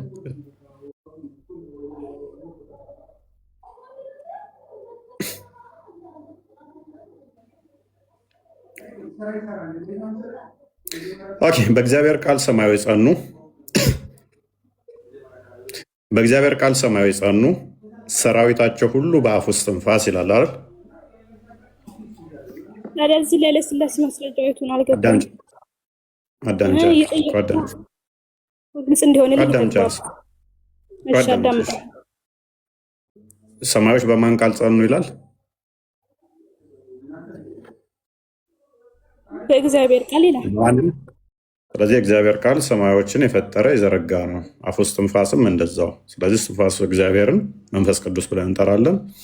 ቃሉን ደግሞ ወልድ ወይንም ደግሞ ልጅ ብለን እንጠራለን። ኢዮብ ምዕራፍ 33 ቁጥር 4 አንዴ ክፈተው ተፈጠን አድርገው። አሁን እዚህ ላይ ስላሴን እንዴት ነው የሚያስረዳው? ወይም ይሄን እንደዚህ ብሎ የተናገረው ነብይስ ማን ነው? ኦኬ ሀሊማ አዳምጪ። እኛ ቃልን አካላዊ ቃል ነው ብለን እሺ፣ አዳምጪ። ቃሉን የእግዚአብሔር ቃል እሱ አካላዊ ነው፣ የአብ የባህሪ ልጁ ነው ብለን ነው የምናምነው። ስለዚህ ያ ቃሉ ፈጣሪ ነው፣ እስትንፋሱ መንፈስ ቅዱስ ፈጣሪ ነው ብለን ነው የምናምነው። ስለዚህ በደንብ አስተውይ። ላስቁም አንዴ። ያኔ እንዲህ እየገባኝ እኮ እንዴት ነው ችግር የለውም። ያኔ ግልጽ እንደሆነልኝ ነው። እና እዚህ ላይ ቃሉ ፈጣሪ ነው እንደዚህ መንፈስ ቅዱስም እያለ የተናገረው ነብይ ወይም አንድ ነብይ ማለት ነው። እንደዚህ የተናገረው ያው ፊት ለፊትሽ የእግዚአብሔር መንፈስ ምን አለኝ ይላል። የእግዚአብሔር መንፈስ ምን አለኝ ይላል። ፈጠረኝ ይላል። አዳ መንፈስ ፈጠረኝ እኮ አይደለም ይላል እግዚአብሔር ነው። ፕሊዝ የእግዚአብሔር መንፈስ ምንድን ነው? ፈጣሪ ነው ፈጣሪ አይደለም? የእግዚአብሔር ከሆነ ይሄው እየተናገረ ፈጠረኝ ይላል። ግን መንፈስ ከሆነ ያልከው እዚህ ላይ መንፈስ ፈጠረኝ የሚል አዳም ዝም ብሎ መንፈስ አይደለም። የእግዚአብሔር መንፈስ ፈጠረኝ፣ ሁሉን የሚችል የአምላክ እስትንፋስ ህይወት ሰጠኝ። ህይወት የሚሰጠው ማን ነው እህታችን?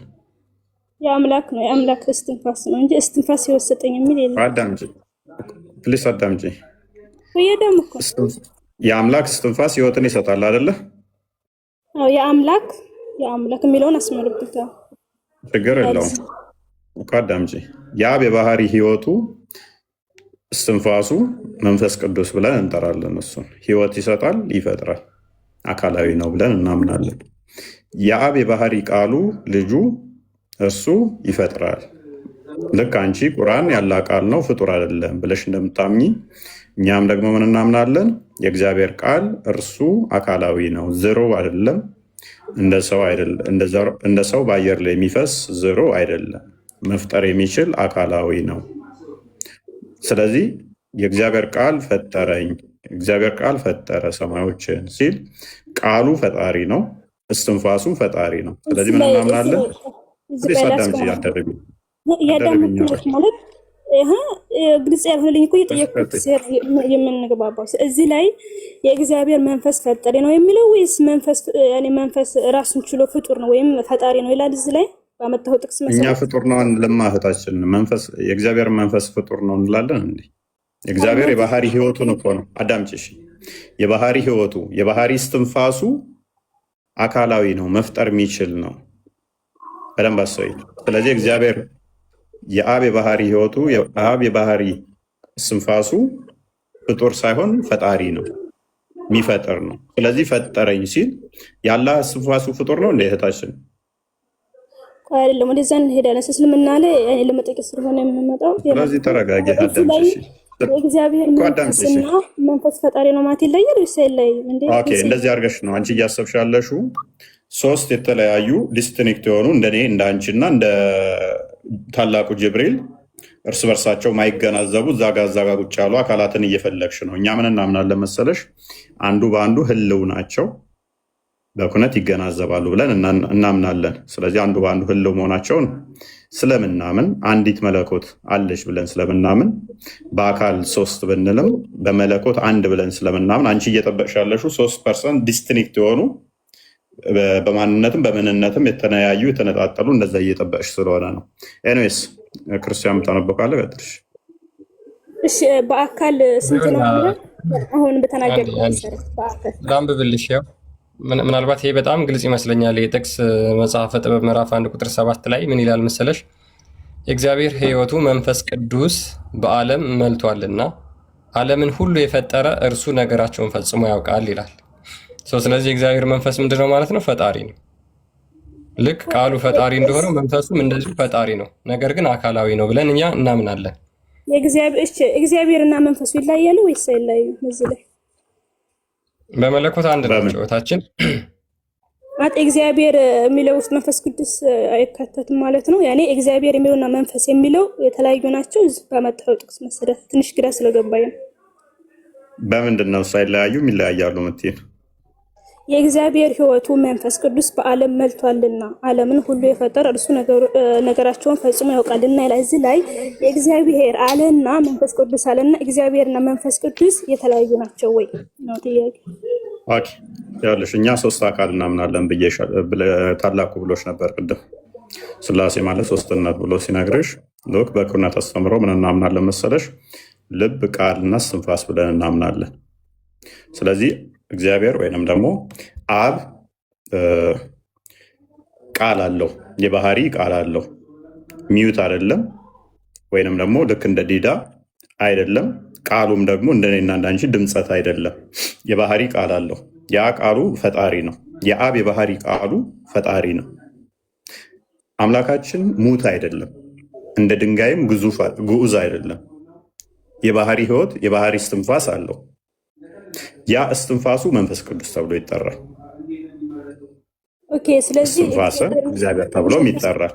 ስለዚህ በአዳምጠኝ ፕሊስ አደርብኝ። በአካል ይለያሉ፣ በአካል አንድ ነው ብለን አናምንም። ስለዚህ የባህሪ ህይወቱን መንፈስ ቅዱስ ወይንም እስትንፋሰ እግዚአብሔር ብለን እንጠራለን። የባህሪ ቃሉን ደግሞ የአብ የባህሪ ቃሉን እሱ ወልድ፣ ልጅ ወይንም ደግሞ ቃል ብለን እንጠራዋለን። ይህንን ከተገነዘብሽ፣ ስለዚህ አምላካችን ምን አለው? በደንብ አስተውይ። ሶርሱ አምላካችን ምን አለው? ቃል አለው፣ ህይወት አለው። አምላካችን ያለ ህይወቱ የኖረበት ዘመን የለም፣ ያለ ቃሉ የኖረበት የለም። ስለዚህ ቃሉ ፍጡር አይደለም፣ የባህሪ ህይወቱም ፍጡር አይደለም። ስለዚህ ቃሉ ፈጣሪ ነው። ፕሊስ አንዳደርብኝ። ቃሉ ፈጣሪ ነው፣ የባህሪ ህይወቱም ፈጣሪ ነው። ስለዚህ ሶስት አካል አለ ስንል ከዚህ አንጻር ነው። ለምሳሌ አንቺ አላህ ቃል አለው ብለሽ ታምኛለሽ። ያ ቃሉ ፍጡር ነው ብለሽ ምንድነው ምላሽሽ? ፍጡር አይደለም። ቃሉ ፍጡር ነው። ኦኬ፣ ቃሉ እጁ ነው። ቃሉ እጁ ነው ማለት ቃሉን እጁ ብለን መጥራት እንችላለን። ቃሉና እጁ ይለያያል አይለያየም?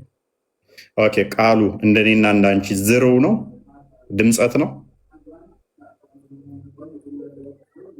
እኔ አልገባኝም ስጀምር ጥያቄ። እሺ፣ ህይወት አለ አይደል? አምላክሽ ችግር የለውም። ኦኬ፣ አንዴ አምላክሽ ህይወት አለው አይደል? ህያው ነው፣ ሙት አይደለም። አዎ፣ ህያው ነው፣ ዘላለማዊ ነው።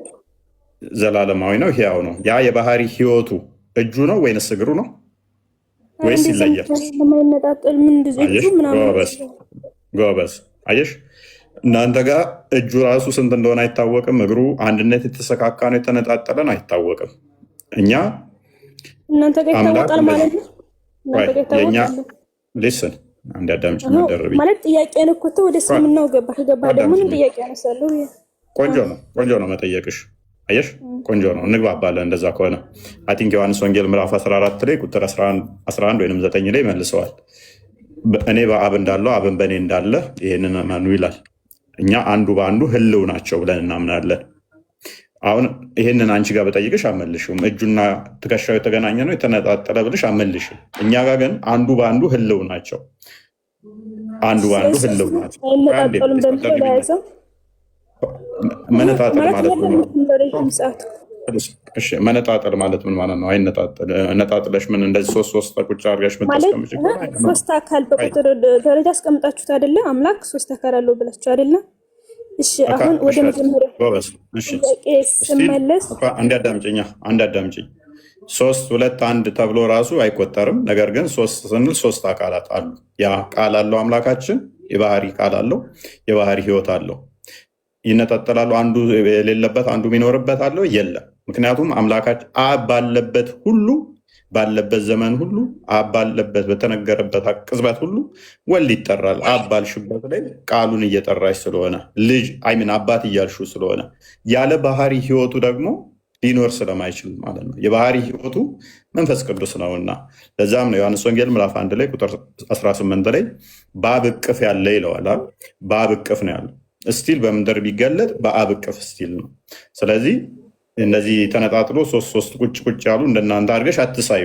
እኛ አምላክ ፓርቶች ኖረውት ሆሉ በፓርቶች የተገነባ ነው ብለን አናምንም። ፓርቶቹ ሆሉን የገነቡት እንደዛ ስለማናምን፣ ስለዚህ እጅግር ምናምን ነገሮች ተገጣጥመውለት እነኛ ፓርቶቹ ከዛ ሆሉን ገንብተው ሶስት እንደዛ የተገነባ ስለሌለ ማለት ነው። ስለዚህ በቃ ሎንግ ስቶሪ ሾርት አምላካችን ቃል አለው፣ ቃሉ ፈጣሪ ነው። አምላካችን የባህሪ ህይወት አለው፣ የባህሪ ህይወቱ ፈጣሪ ነው። ስለዚህ ሶስት ስንል ከዚህ አንጻር ነው። አንድ መለኮት፣ አንዲት አገዛዝ፣ አንዲት ስልጣን አለ። ዳሴት ወደ ቶፒኩ መልሰው ክርስቲያን። ስለዚህ አንድ አካል አንድ አምላክ ሶስት አካል አለ ማለት ነው አይደለ? ይሄን ልረዳ ያለ መረዳት አንድ አምላክ አሁን ያስረዳችሁ አንድ ብቻ መጨረሻ ያኔ አምላክ ሶስት አካል አለው አይደለ? በዚህ ላይ ልረዳ።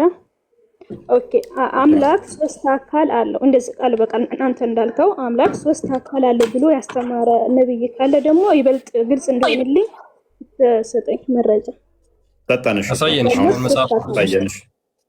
አይ አይደለም ያኔ የተለያየ ቦታ ያመጣች ምናምን ሳይሆን ልክ አሁን አንተ እንዳልከው ለኔ እንደገባኝ አንድ አምላክ ሶስት አካል አለው ብሎ ያስተማረ ነብይ እንደዚህ ያለ ማለት ነው። ከበስ ስለዚህ ምን ሰጣንሽ? አንዴ ማቴዎስ ወንጌል ምዕራፍ 28 19 ላይ ክርስቶስ ራሱ ነግሮናል። አንድ ሁለተኛ ደጋግሞ ክርስቶስም ይሄንን አስተምሮናል። ዋናው ነገር ፕሊስ አደረብኝ አምላካችን ቃል አለው።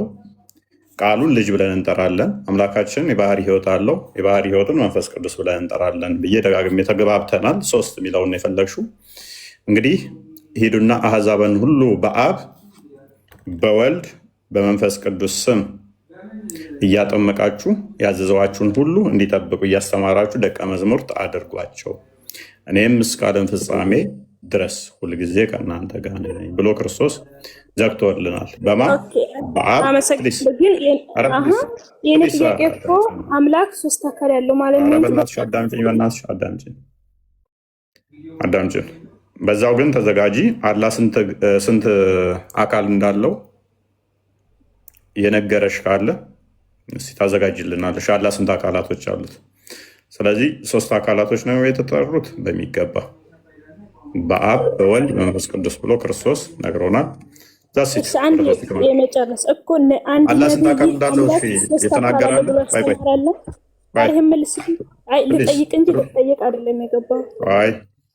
ክርስቶስ ነገረን እኮ ነገርኩሽ እኮ ክርስቶስ ራሱ በስጋ የተገለጠው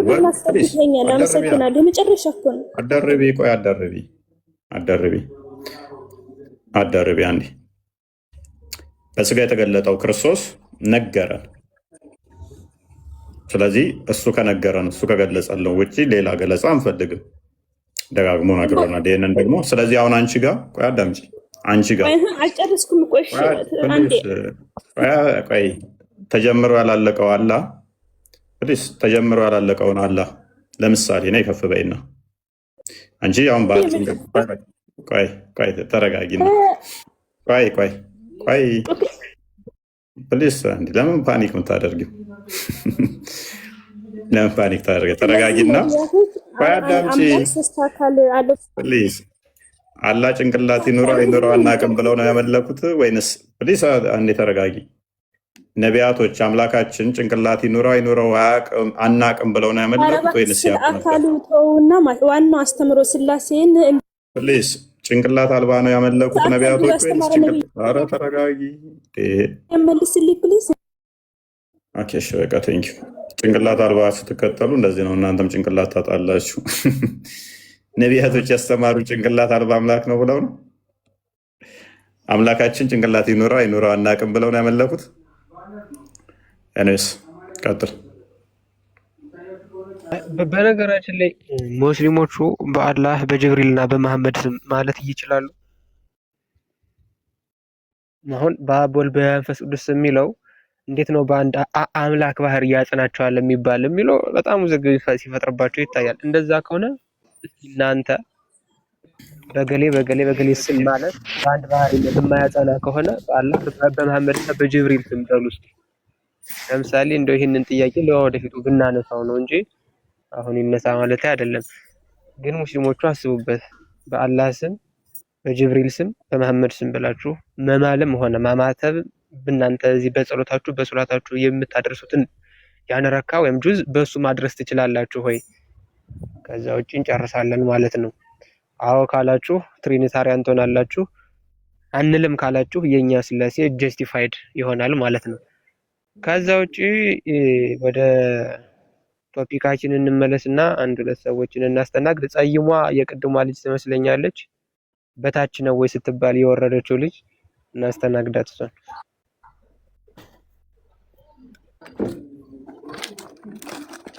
ጸይሟ ተመልሰሻል አለሽ? የለሽም? ጸይሟ ገብታችሁ ዝም አትበሉ፣ ማውራት አለባችሁ። ጸይሟ የለችም። አንዋር ሳለ ቆይ አንዴ ሰብሪ አንተ ነው ምናምን አንዋር አለ።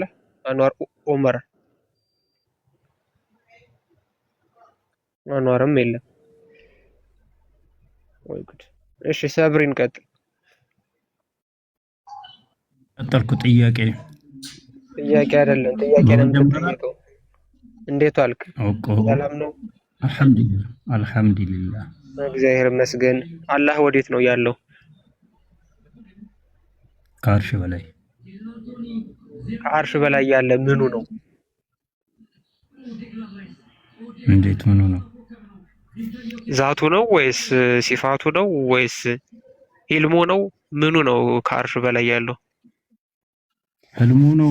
ህልም ነው እንደ እየነገርኩህ ያለሁት ህልም ነው እንደ ጠይቅ። ኢልም ነው ያልኩህ። ህልም ሳይሆን ኢልም እውቀት ማለት ነው በአረበኛ።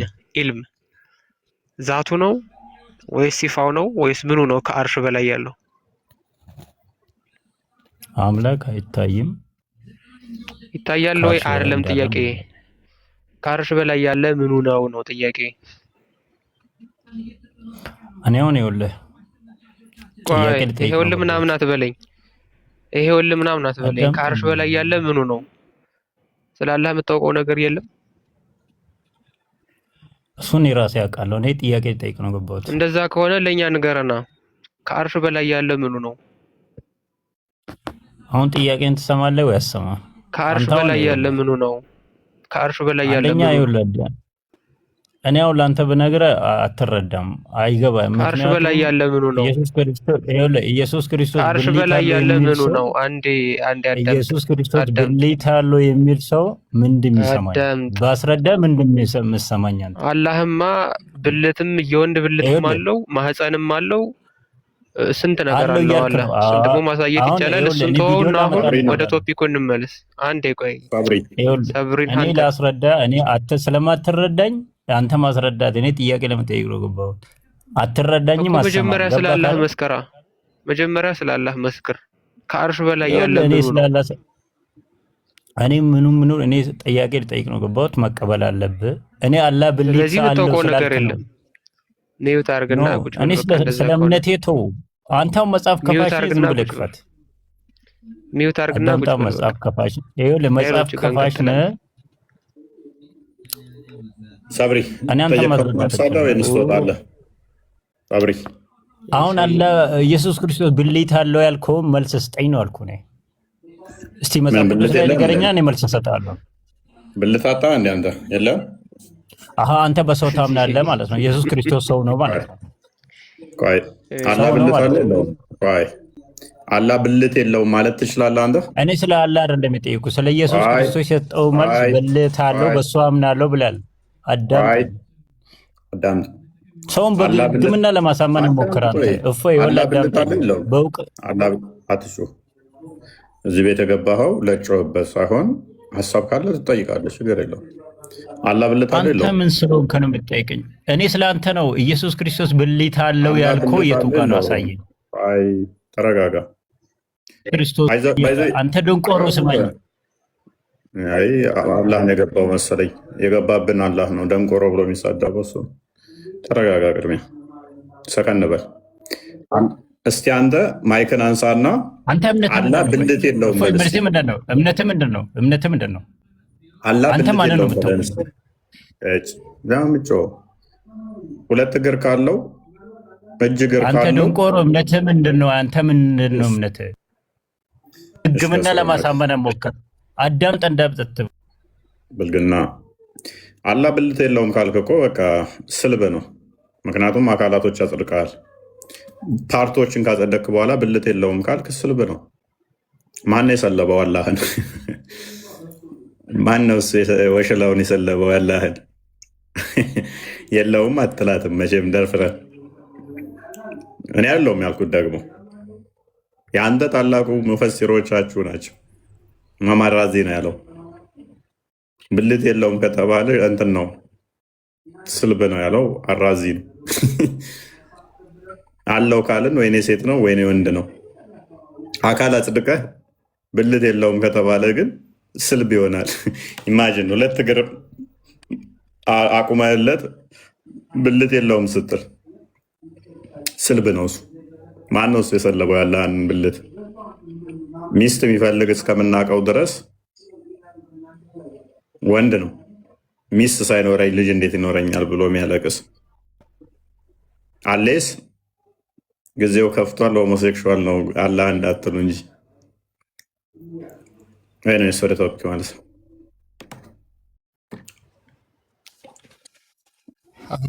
አንዋር ዑመር አለ። ክርስቶስ በስጋ የተገለጠ አምላክ ነው።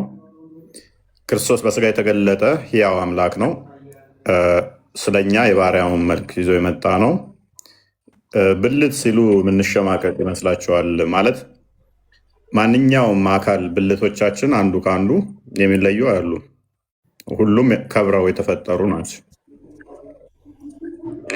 እጃችን ከዓይናችን፣ አፍንጫችን ከጥፍራችን፣ ከእግር ጣታችን የሚለይ አይደለም። በክብር የተፈጠርን እስከሆነ ድረስ እነሱ ብልት ትልቅዬ ጸያፍ አድርገውት ነው የሚቆጥሩት። እና ቆርጣ አጥለውም እንዴ? ለምን አንጠልጥለህ ትዞራለህ? ለምን አንጠልጥለህ ትዞራለህ? ቆርጣ አጥለው ለውሻ አሰጠውም እንዴ? እና ላቸው በዝሙት የዞረ ስለሆነ 4 ተፈቅዶለት 1 ሚስት ያጣ ሁሉ እና አይኑን እና እጁን ሲያየው ደስ ይለዋል፣ ብልቱን ሲያየው ያስጠላዋል ይመስለኛል። እንደዛ አትሁኑ። የትኛውም የሰውነታችን ክፍል በክብር የተፈጠረ ነው። ማይገባ ካደረጋችሁበት ምላሳችሁም ከሆነ ገሃነም ሊከታችሁ ይችላል። ቆንጅዬ አይናችሁም ልጠፉበት ትችላላችሁ አላግባብ ከተጠቀማችሁበት። የትኛውም የሰውነታችን ክፍል በእግዚአብሔር ከብሮ የተፈጠረ እንጂ አንዱ ከአንዱ አካላችን የምንሸማቀቅበት የምናፍርበት አይደለም። የሚያሳፍረው ኃጢአት ስንሰራበት ነው። ይሄ እጃችሁ ከሰራችሁበት ወርቅ ልታፍሱበት ትችላላችሁ። ከሰረቃችሁበት ከርቸሌ ልገቡበት ትችላላችሁ። ከሰጣችሁበት ከመጸወታችሁበት ገነን ልገቡበት ትችላላችሁ። ከዘረፋችሁበት ከነጠቃችሁበት ገሃነም ሊከታችሁ ይችላል። ይሄ ምላሳችሁ እልል ካላችሁበት፣ ፈጣሪን ካመሰገናችሁበት በረከትን ልበሉበት፣ ገነን ልገቡበት ትችላላችሁ። ይሄን አንደበታችሁን ከተሳደባችሁበት፣ ከተራገማችሁበት፣ ሰውን ከሰው ካጣላችሁበት፣ ወንጀል ከሰራችሁበት ገሃነም ትገቡበታላችሁ። ይሄ አይናችሁን አይታችሁ መልካሙን ነገር ካመሰገናችሁበት፣ መልካም ከሰራችሁበት፣ የወደቁትን ካነሳችሁበት፣ አይታችሁ ከመራችሁበት፣ አይነ ስውሮችን ወደ ቀናው ካመጣችሁበት ጥሩ ነገር ልታገኙበት ትችላላችሁ። ይሄን አይናችሁን ተጠቅማችሁ ግን ዝሙትን ወይንም ደግሞ ሌብነትን ወይንም ደግሞ ክፋትን በአይናችሁ ከሰራችሁ መጥፊያችሁ ሊሆን ይችላል። የትኛውም የሰውነት አካላችሁ ብልታችሁም ጭምር በጤናማ ሁኔታ አንድ ለአንድ ተወስናችሁ አግብታችሁ ወልዳችሁ ጤናማ ልጅ፣ ካህን፣ ጳጳስ፣ ሞሎክሴ፣ አገር መሪ ልትወልዱበት ትችላላችሁ። አላግባብ ካደረጋችሁት ግን ሜይ ቢ በየቦታው ወልዳችሁ ሜዳ ላይ የምትሉት ከሆነ እናትየዋን በረንዳ ወጣ ልጁን በረንዳ ላይ ወድቆ መስትሽ ሚስብ እንትን ሚል እሱም ልጁም ተበላሽቶ እናንተም ተበላሽታችሁ እናንተም ትጠይቁበታላችሁ። ልጁንም እናትየዋንም ትጎዱበታላችሁ። ስለዚህ የትኛውም የሰውነታችሁ ክፍል እግዚአብሔር አክብሮ ነው የፈጠረው። አንዱ ከአንዱ ሚናቅ፣ አንዱ ከአንዱ ዋው የሚባል አይደለም። በክብር የተፈጠርን እኛ የክርስቶስ ቤተ መቅደስ ነን። የክርስቶስ እኛ ራሳችን አይደለም ክርስቶስ እኛ ራሳችን የተጠመቅንና ክርስቶስን የለበስን የክርስቶስ ብልቶች ነን። እኛ ራሳችን አንዳችን ለአንዳችን የምንተሳሰብ የከበርን እንደ ማንኛውም ተራ ፍጡር አይደለም። ክቡር ነን እኛ ሰዎች ስንባል። ስለዚህ በአካላችን ልንሸማቀቅበት አይገባም። አልባሌ ካደረጋችሁበት ግን ሊያሳፍር ይችላል። ሌባን ልጅ ያላት እናት ልትከበር አትችልም ማለት ትሸማቀቃለች። ምንም እንኳን እሷ ሌባ ባትሆንም በልጇ ሌብነት የልጇ እጅ ጤናማ ስላልሆነ እና እንደዛ ነው። ኔስ ቀጥሉ።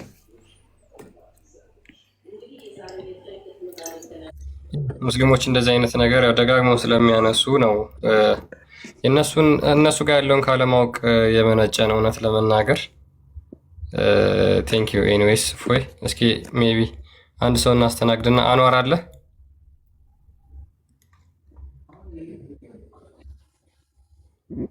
አንዋር ካሊድ ቅድም ስለተሰጠ እድል ሰዓድ አለሽ ሰዓዲ አለሁኝ። እንዴት ናችሁ? ሰላም ነው። እንኳን ደህና መጣሽ። እንኳን ደህና ቆያችሁኝ። ጥያቄ ነበረኝ። ኦኬ ሜቢ እስኪ እኛ ጥያቄ የነበረው የአላህ አርሽ ላይ ነበርና አላህ አርሽን መቼ ነው የፈጠረው? ነው መጀመሪያ እኔ ጠይቅ አይደለ የገባሁት። እኔ መልስልኝና ከዛ መልስልሃለሁ። ስለ አላህ አርሽ ተምራችኋል? ተምረናል። አዎ ኢየሱስ አምላክ አምልኩኝ ያለበትን ቦታ ታሳየኝ ትችላለህ? አንዴ ስለ አላህ አርሽ ምን ተብላችሁ ነው የተማራችሁት? መቼ ነው የተፈጠረው? ለምንድን ነው የሚጠቅመው? አይደለም እኔ የገባሁት ልጠይቅህ አይደለም። መልስልኝና መልስልሃለሁ። ሳዳ እነዚህን አጠር አድርገሽ በአንድ ደቂቃ መልሽልኝና ከዛ በኋላ በትክክል ከመለስሽልኝ አንቺ 3 ጥያቄ ጠይቅኛለሽ። ኖ እኔ አንድ ጥያቄ ነው መጠየቅ የምፈልገው፣ 3 አልፈልግም። መልስልኝና የኔም በአንድ ደቂቃ ውስጥ መልሽልኝ። መልስልኝ። መጀመሪያ ለማወቅ ነው የገባሁት። መልስልኝ። ስለ አላህ አላስተማሯችሁም? እሺ ኢየሱስ አምላክ አምልኩኝ ያለበትን ቦታ አሳየኝ አንዴ ገልጠህ። ስለ አላህ ተምራችኋል? ስለ አላህ ተምራችኋል? እስኪ አትጨቃጭቂ። ማለት እስኪ ጭንቅላሽ አሁን አንቺ ጭንቅላሽን ተጠቀሚው እስኪ ሳዲ፣ የምሬን ነው የምልሽ። ማለት አንቺም ክፉ አትናገሪ፣ እኔም ክፉ አልናገር። የምትናገሪው አካሄድሽ ልክ ነው ብለሽ ታምኛለሽ?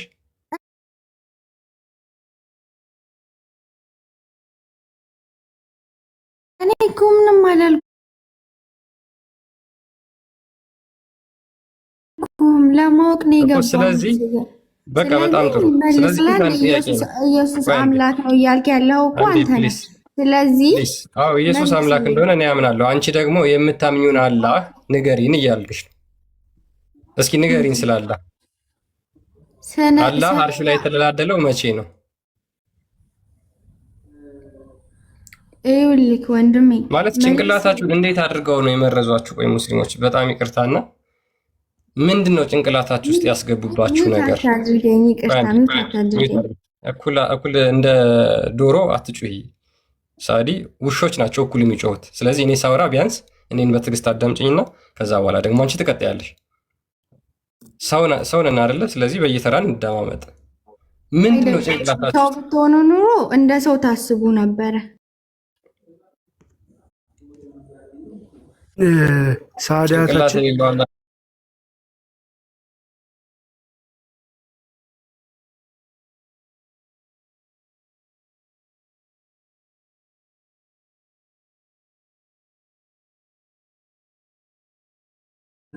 በጣም ነው የሚያስደንቀው። ስለ ራሳቸው ግን ምንም አያውቁም። አስበዋል። አንተ ትክክል አይደለም ስህተት ነው ብለህ የምትንቀው እምነት ስለ ጣዖት እምነት ሄደህ ስለነሱ ንገሩኝ ልጠይቅ ትላለህ ወይ ደግሞ ስለነሱ ማብራሪያ ትፈልጋለህ ወይንስ ያንን ጣዖት አምላኪ ስለ ራስህ እምነት ነግረህ ታመጣዋለህ? ይሄ ነው በቃ ሙስሊሞች ጋር ያየሁት ምንድን ነው ስለ እምነታቸው ስለ አምላካቸው አንድ ደቂቃ ማውራት የሚያውቁት ነገር የለም፣ ግን ብዙ ጥያቄ አላቸው። የምትማሩት በቃ ይህንን ነው ማለት ነው። ሌላ ምንም ትምህርት የላችሁም። ሌሎችን ሄዶ መጠየቅ እንጂ ስለራሳችሁ የምታውቁት ታሪክ የለም። ይህንን ነው የሚያሳየው። ካለኝም ልምድ አሁን ራሱ ባየነው ነገር ማለት ነው። ክርስቲያን ያ ምንም ጥያቄ የለውም።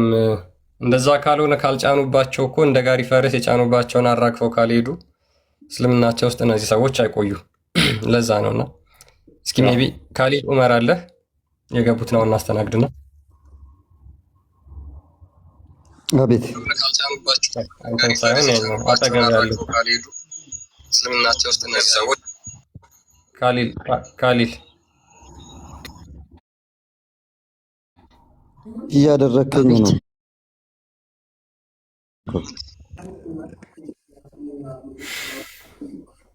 መልሴ እኮ አልጨረስኩም እኮ። መልስ ሳልጨርስ እኮ ለምንድን ነው ሚዩት የምታደርገኝ? እኔ እኮ በትክክል ያዳናልኩ ነው። ሳ ጫጫታ አለ ከኋላ፣ ለዛ ነው። ቆይ ልውጣ።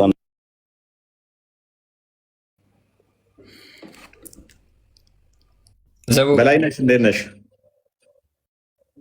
በላይነሽን ሰላም በሏት።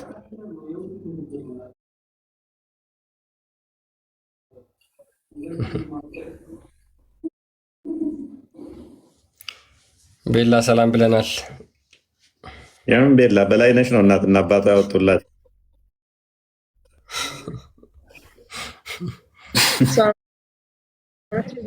ቤላ ቢል አማርኛ ስም አለ? እንወራረድ። ቤላ ቢል አማርኛ ስም አለ? እርግጠኛ ነኝ እናትና አባቷ በላይነሽ ብለው ነው ያወጡላት።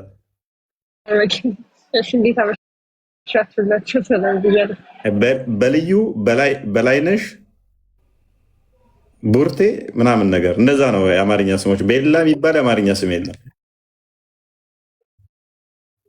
ቢላልስ? ቢላል ሊሆን ይችላል። ምንድነው አንተ ድምጿን እየሰማ ቢላል ይላል። እኔ ደግሞ የተከመረው ፀጉሯን አታይም? እንደ ቢያንስ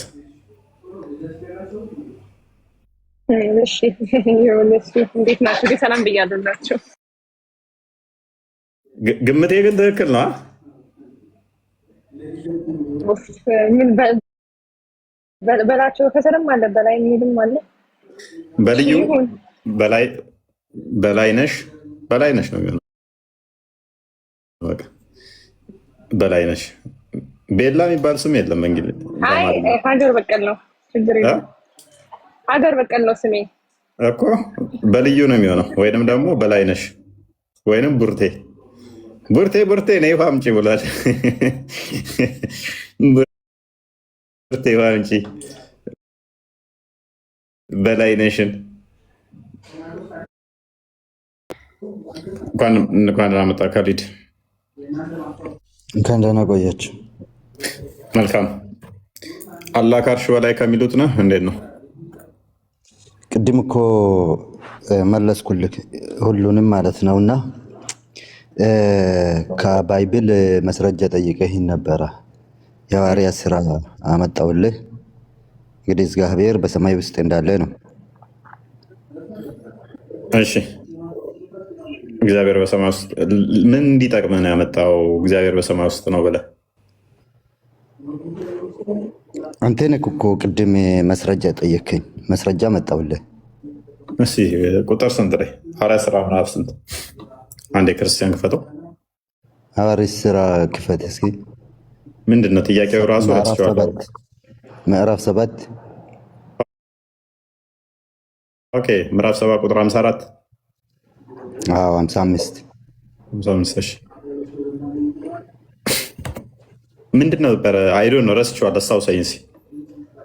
ፖይንት ራሱ ምን እንደሆነ አልገባኝም። ኤኒስ መንፈስ ቅዱስንም ተሞልቶ ወደ ሰማይ ትኩር ብሎ ሲመለከት የእግዚአብሔርን ክብር ኢየሱስንም በእግዚአብሔር ቀኝ ቆሞ አየና እነሆ ሰማያት ተከፍተው የሰው ልጅም በእግዚአብሔር ቀኝ ቆሞ አያለሁ አለ። ምንድን ነው ጥያቄ? ኦኬ፣ ቅድም እግዚአብሔር በሁሉ ቦታ የተሞላ ነው አልክ። እዚህ ላይ ግን በሰማይ ላይ እንዳለው ይናገራል። እኛ ደግሞ ቁርአናችን አራህማኑ አላል አርሽ እስተዋ ይላል ስንላችሁ እንዴት ከአርሽ በላይ ብቻ ይሆናል ትላላችሁ? ታዲያ እናንተሳ በሰማይ ያለው የተባለው እንደገና ደግሞ በቀኙ ነው፣ በግራ አይደለም። ግራ የለውም፣ ቀኝ ብቻ ነው ያለው። ኦኬ። ስለዚህ የእናንተ እግዚአብሔር ራሱ ቀኝ ብቻ ነው ያለው። መልካም እሺ። መንፈስ ቅዱስንም ተሞልቶ መንፈስ ቅዱስ ምንድን ነው? እሱ ወንድማችን መንፈስ ቅዱስ ከስላሴ አንድ አካል ነው ብዬ ነው የሚያስበው እንግዲህ እንደምታስተምሩ። ጥሩ ጽቡቅ። ስለዚህ ተሞልቶ ወደ ሰማይ አየ አይደለ? መንፈስ ቅዱስ ፕሬዘንሱ በሱ ጋር ነበር ማለት ነው። መንፈስ ቅዱስ ባለበት ሁሉ ደግሞ አብና ወልዳሉ ማለት ነው። አንዱ በአንዱ ህልው ስለሆኑ ወደ ሰማይ ትኩር ብሎ ሲመለከት ሉክ መንፈስ ቅዱስን ተሞልቶ ነው። መንፈስ ቅዱስ ደግሞ በሁሉ አለ ማለት አብ በሁሉ አለ፣ ወልድ በሁሉ አለ ማለት ነው። ወደ ላይ ቢያ አለ በሱም ተሞልቶም አለ። ኦኬ። ሲመለከት እግዚአብሔርን የእግዚአብሔርን ክብር ማንን? ኢየሱስን ማለት ነው። የእግዚአብሔር ክብር ኢየሱስ ነው። ዮሐንስ ወንጌል ምዕራፍ 1 ላይ እናየዋለን። እሺ ትኩር ብሎ ሲመለከት የእግዚአብሔርን ክብር ኢየሱስንም በእግዚአብሔር ቀኝ ቆሞ አየና ኖ ሰማያት ተከፍተው የሰው ልጅ በእግዚአብሔር ቀኝ ቆሞ አያለሁ አለ። ስለዚህ ማንን አየው ማለት ነው? ክርስቶስን አየው። ከዛ ምን አለ? በታላቅ ድምፅም ከፍ አድርግልኝ፣ ትንሽ ከፍ አድርግልኝ። እስጢፋኖስ እንግዲህ እየወገሩት ነው። እየወገሩት በነበረበት ሰዓት ላይ ክርስቶስ መስቀል ላይ ሆኖ ያስተማረውን ዲያቆኑ እስጢፋኖስ በድንጋይ ሲወግሩት ምን አየ? በመጨረሻው ሰዓት በመጨረሻው ቅጽበት ላይ ምን ታየው? ክርስቶስን ታየው ማለት ነው። በእግዚአብሔር ክብር በእግዚአብሔር ቀኝ ቆሞ ቀኝ ክብርን ስልጣንን ያንን የሚያሳይ እንጂ ዳይሬክሽንን አይደለም ነሰር። ነገር ግን ይሄ መገለጥ ነው። በታላቅ ድምፅም እየጮሁ ጆሮአቸውን ይደፈኑ፣ በአንድ ልብ ሆነውም ወደ እርሱ ሮጡ። ከከተማም ወደ ውጭ አውጥተው ወገሩት። ምስክሮችም ልብሳቸውን ሳውል በሚባል በአንድ ጎበዝ አጠገብ አኖሩ። እስጢፋኖስም ጌታ ኢየሱስ ሆይ ነፍሴን ተቀበል ብሎ ሲጣራ ይወግሩት ነበር። ተንበርክኮም ጌታ ሆይ ይህን ኃጢአታቸውን አትቁጠር ብሎ በታላቅ ድምፅ ጮሆ ይህንንም ብሎ አንቀላፋ። ሳኦል በእርሱ መገደል ተስማምቶ ነበር። ስለዚህ እስጢፋኖስ ሲገደል ነፍሱን እንዲቀበለው ለጌታ አደራ ሰጠ። ጌታን በታላቅ ክብር አይቶታል። በእግዚአብሔር ቀኝ ቆሞ አየው። ማን? ክርስቶስን አየው።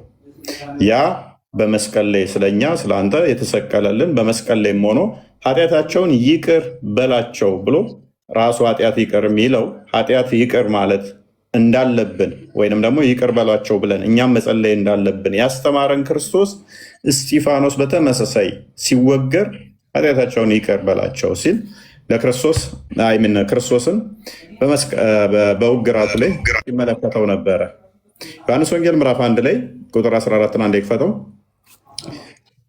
ክብሩን እንዴት አስቀድሞ ዮሐንስም እንዳየው ያ ክብሩን እንዳየ ነው ይናገረዋል ማለት ነው። ቁጥር 14 ላይ እንደዚህ ይላል፣ ቃልም ስጋ ሆነ ጸጋና እውነትንም ተሞልቶ በእኛ አደረ፣ አንድ ልጅም ከአባቱ ዘንድ እንዳለ ክብር የሆነው ክብሩን አየ። ስለዚህ በታላቅ ክብር አይቶታል ያ እንጂ አምላክ መንፈስ ነው ብለን ነው የምናምነው። ሉቃስ ወንጌል ምዕራፍ 24 ቁጥር 39 አንድ ቼክ አድርግልኝ።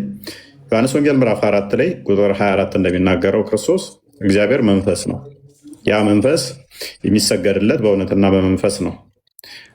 እኔ ራሴ እንደሆነው እጆቼንና እግሮቼን እዩ፣ በእኔ እንደምታዩት መንፈስ ስጋና አጥንት የለውም እና እኔ እንዳሳችሁ እዩ አላቸው። መንፈስ የሚዳሰስ የሚነካ የሚታይ እንደዚህ ኮርፖራል የሆነ አካል ያለው የሆነ የሚወሰን አይደለም። ስለዚህ እስጢፋኖስ ያየው በመገለጥ ነው፣ ሪቪሌሽን ነው። እሱንም ክርስቶስን አየው ማለት ነው። አምላክ መሆኑንም እዛው ማመን አለብህ። ይህን ክፍል ስጠቅስ ማመን አለብህ። ክርስቶስ ነፍስን የሚቀበል ነፍስ የሚቀበለው እንደ እስልምና ማን ነው? ነፍስ የሚያወጣ የሚቀበል ማን ነው? ካሊድ አለ። ኦኬ፣ ነፍስ የሚያወጣ ጌታ ተብሎ ነፍስን የሚቀበል የሚያወጣ ማን ነው? አላህ ነው። እስጢፋኖስ ግን ማንን ነው እያለ ያለው? እዛ ጋ በሞት ጣር ላይ ሆኖ እየተመለከተው ያለው ነፍሱን አደራ የሰጠው ነፍሱን የተቀበለው ማን ነው? ክርስቶስ ነው። እግዚአብሔርን አለ እኮ እግዚአብሔርን ክብር ነፍሱን የተቀበለው ማን ነው? ክርስቶስና ጌታ ሆይ ነፍሴን ተቀበል ያለው እና የእግዚአብሔርን ክብር አለ እንጂ ኢየሱስን አላለም። ሲጀመር የኢየሱስ ስም ራሱ የለም። አለ አላየውም ማለት ነው። አላየውም። ስለዚህ አሁን እግዚአብሔር በሰማይ አለ አይደል እንዴ? የሌለበት የለም። እዛው እኮ አሳየው እኮ መንፈስ ቅዱስ የሌለበት የለም ስትል እግዚአብሔር ሽንት ቤት ውስጥ ይኖራል? ምን ይገማዋል? ጉንፋን ይዘዋል እና ቆሻሻ ነው እንደ እግዚአብሔር ምን ይገማዋል? ለእግዚአብሔር ጉንፋን ይዘዋል? ግማት የሚባል ነገር ለእግዚአብሔር ይነገራል? እንዴት አይናገርም? ምን ይሰራል ከቆሻሻ ቦታ እግዚአብሔር? የሚያቆሽሸው ነገር አለ? በሰይጣን ሆድ ውስጥ ይኖራል? ቆይ የሚያቆሽሸው ነገር አለ ወይ? እና ሰይጣን ውስጥም ይኖራል ማለት ነው። እግዚአብሔር እንግዲህ የሚያቆሽሸው አለ ወይ? ቆይ ክፉ መንፈስ ከራሱ ዘንድ ልኮ ሳኦልን አሰቃየ። አንደኛ ሳሙኤል ላይ አንደኛ ሳሙኤል አትሩጣ ፕሊስ አትሩጥ። አላህ የሚያቆሽሸው አለ ብለህ ታምናለህ?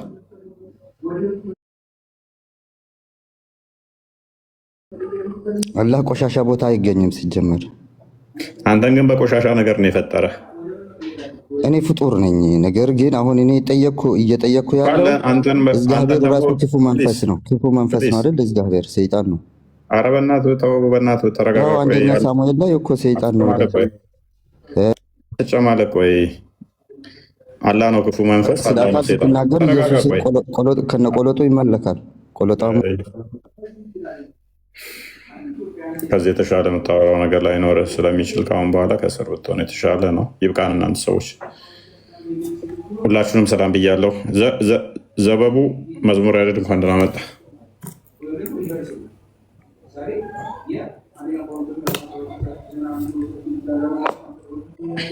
ፎይ እንዴት ናችሁ? አልተመቸኝም፣ እየሰማው ነበር ግን ዲያቆን እየቀጥል ታቢኒ ቀጥል ረበሽኩ። ይቅርታ ሶሪ። ምልክት አድርጉና አታስገቡት። በጣም ባለጌ ተሳዳቢ የሚሰድ ነው። ለማወቅም ሳይሆን ኦልሞስት ለመሳደብና እንትን ለማለት ነው የሚገቡ እና ውስጡ ቤታችሁ ገብታችሁ ብታዩ በጣም የሚዘገንን ነገር ነው የሚናገረው እና ፕሊስ አታስገቡት። ከዛ በተረፈ እንግዲህ እግዚአብሔር በሰማይ ነው ብሎ ሐዋርያት ሥራ አምጥቶ ኢየሱስ ክርስቶስ አምላክ መሆኑን መስክሮ ነው የወጣው። እግዚአብሔር በሰማይ ነው፣ ግን በሰማይ ብቻ የሚል አላም ብቻ ነው የሚል አስተምሮ የለንም። እግዚአብሔር በሰማይም አለ በምድርም አለ፣ የሌለበት ቦታ የለም እና እግዚአብሔርን የሚያቆሽሸው ፍጡር የሆነ ባህሪ የለም። የእግዚአብሔር ባህሪ በማንኛውም ነገር አይቆሽሽም፣ የሚያቆሽሸው ነገር የለም። የእግዚአብሔርን ባህሪ የሚያረክሰው የለም። ኢቭን ሰይጣን እንዲኖር እንኳን እግዚአብሔር ሕይወት ካልሆነው ሰይጣን ራሱ መኖር አይችልም። በሲኦል ውስጥ ላሉ እንኳን ሕይወታቸው እግዚአብሔር ነው፣ ሲኦል ውስጥ ላሉ እንኳን። ስለዚህ እግዚአብሔር የሌለበት ቦታ የለም። እኛ አስተምህሮታችን ይሄ ነው። እግዚአብሔር በምንም የትኛውን ፍጡር ባህሪ አይቆሽሽም። የእግዚአብሔርን ክብር ኢየሱስ ክርስቶስን በአብ ቀኝ ቆሞ አየው የሚለው ኢሳይያስ 40 ላይም ተቀምጧል። በዛው ኢሳይያስ 40 ቁጥር 3 ላይ ለአምላካችን መንገድን አስተካክሉ ጠማማው የሚስተካከል ይልና የእግዚአብሔር ክብር ይገለጣል ይላል። እዛ ክፍል ላይ ማለት ነው። ራሱ የእግዚአብሔር ክብር የተባለው እዛው ክፍል ላይ እግዚአብሔር ተብሏል በመጀመሪያ። ከዛ መልሶ የእግዚአብሔር ክብር ይገለጣልና ብሎ ኢሳይያስ ላይ አስቀድሞ ትንቢት ተናግሯል። የሚገለጠው ራሱ እግዚአብሔር ነው። እግዚአብሔር ብቻም ሳይሆን የእግዚአብሔር ክብር የተባለው ኢየሱስ ክርስቶስ እንደሚገለጥ በነቢያትም የተነገረ ትንቢት ስለሆነ ማለት ነው። ስለዚህም እግዚአብሔር በሁሉ ቦታ የሚገኝ ቅዱስ አምላክ ነው እንጂ ቦታ፣ ጊዜ ምናምን የሚወስኑ አይደለም። እግዚአብሔር በሁሉ ስፍራ ያለ ነው፣ ምንም አያቆሽሽው። ይሄ የሰዎች ጭንቅላት ውጤት ነው።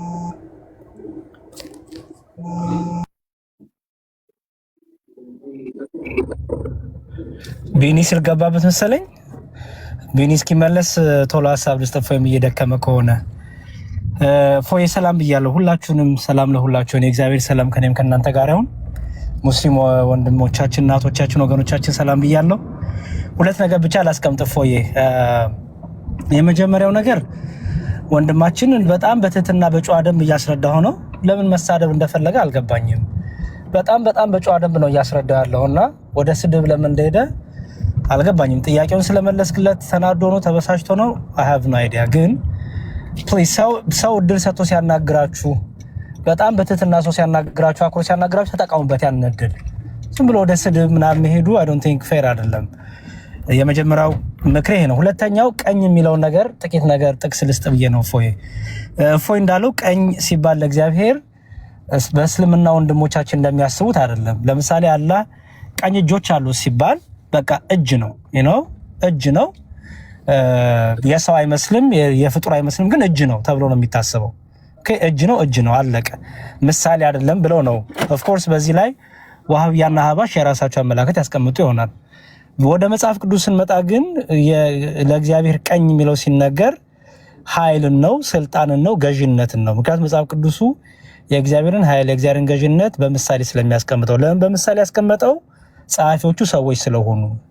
ጸሐፊዎቹ አሁን የኛ መጽሐፍ ቅዱስ ከሰማይ ዱብ ያለ አይደለም።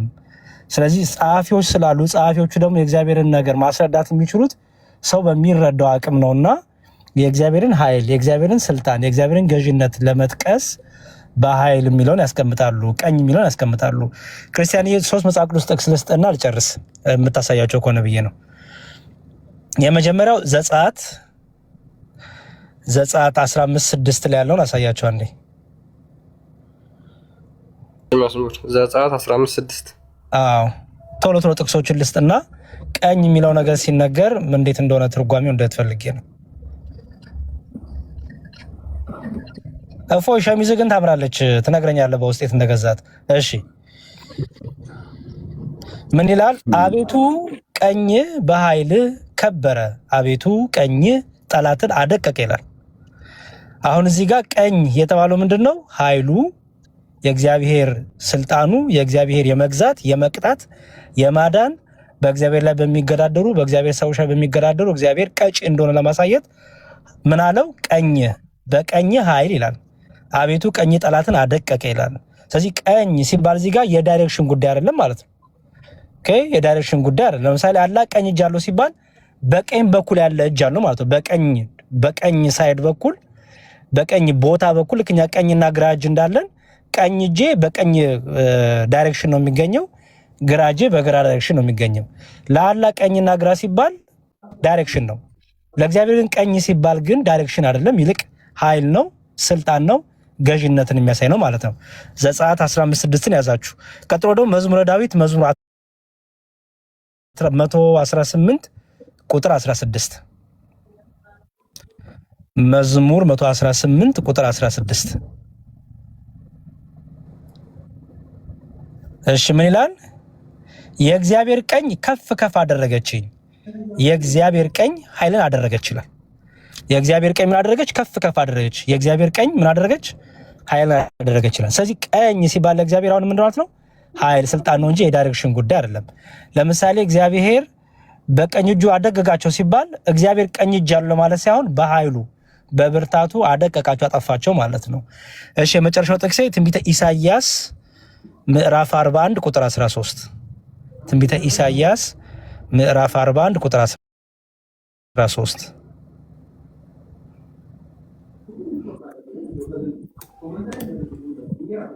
እሺ ምን ይላል? እኔ አምላክ እግዚአብሔር አለ ምን ይላል? አትፍራ እረዳሃለሁ ብዬ ቀኝህን ይይዛለሁና ይላል። አያችሁ ቀኝህን ይይዛለሁ ሲል እንደው ቀኝ እጅና ይዤ አወጣሃለሁ ማለት ሳይሆን ማለቱ ነው። ቀኝህን ይይዛለሁ ሳይሆን ብርታት እሰጥሃለሁ፣ እደግፍሃለሁ፣ አግዝሃለሁ፣ እኔ በደከምክበት ጉልበት ኃይል እሆንሃለሁ ሲል ነው እግዚአብሔር። ስለዚህ ቀኝ የሚለውን በዚህ መልኩ እንዲረዱት ለማለት ነው። ፎዬ በውስጥ ንገረኝ ሸሚዙን የት እንዳገኘው። ክርስቲያን እግዚአብሔር ይስጥልኝ። ሁላችሁንም አመሰግናለሁ። ቃሉ ታሰማለ። እሺ ቴንኪው። ያ የራሴ ፋብሪካ ነው ይሄ ምናምን ነገር። ለዛሬ ይብቃን። ፎሎ ያላደረጋችኋቸው ፎሎ አድርጓቸው። ፎሎ ማድረግ የምትፈልጉ ያላደረጋችሁ ላስታውስ በዛው ፕሮሞሽናል ስለማክቹዋሊ ለካ ሀሳቡ ተቋርጦ ከነበረ እኔ ስልክ ስጋበት ነው የቀጠልኩትና ቤኒዬ ይቅርታ ሀሳብን ጨርስና ሜቢ እንደዛ ብናደርግ መልካም ነው። ፎይም ደክሞታል ያስታውቃል ፊቱ። ያ በጊዜ የገባ 3 ሰዓት ሳይሆን የገባ ነው መሰለኝ።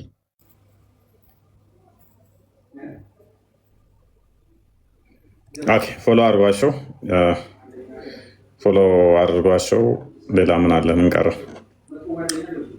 ሁላችሁም ሰላም ነው። በቃ ፎሎ አድርጓቸው።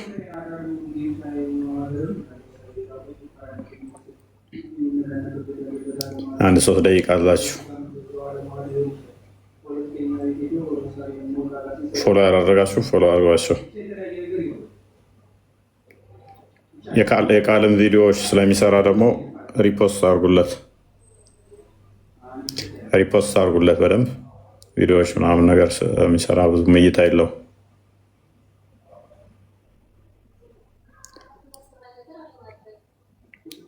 በደንብ አድርጉ ቶሎ ቶሎ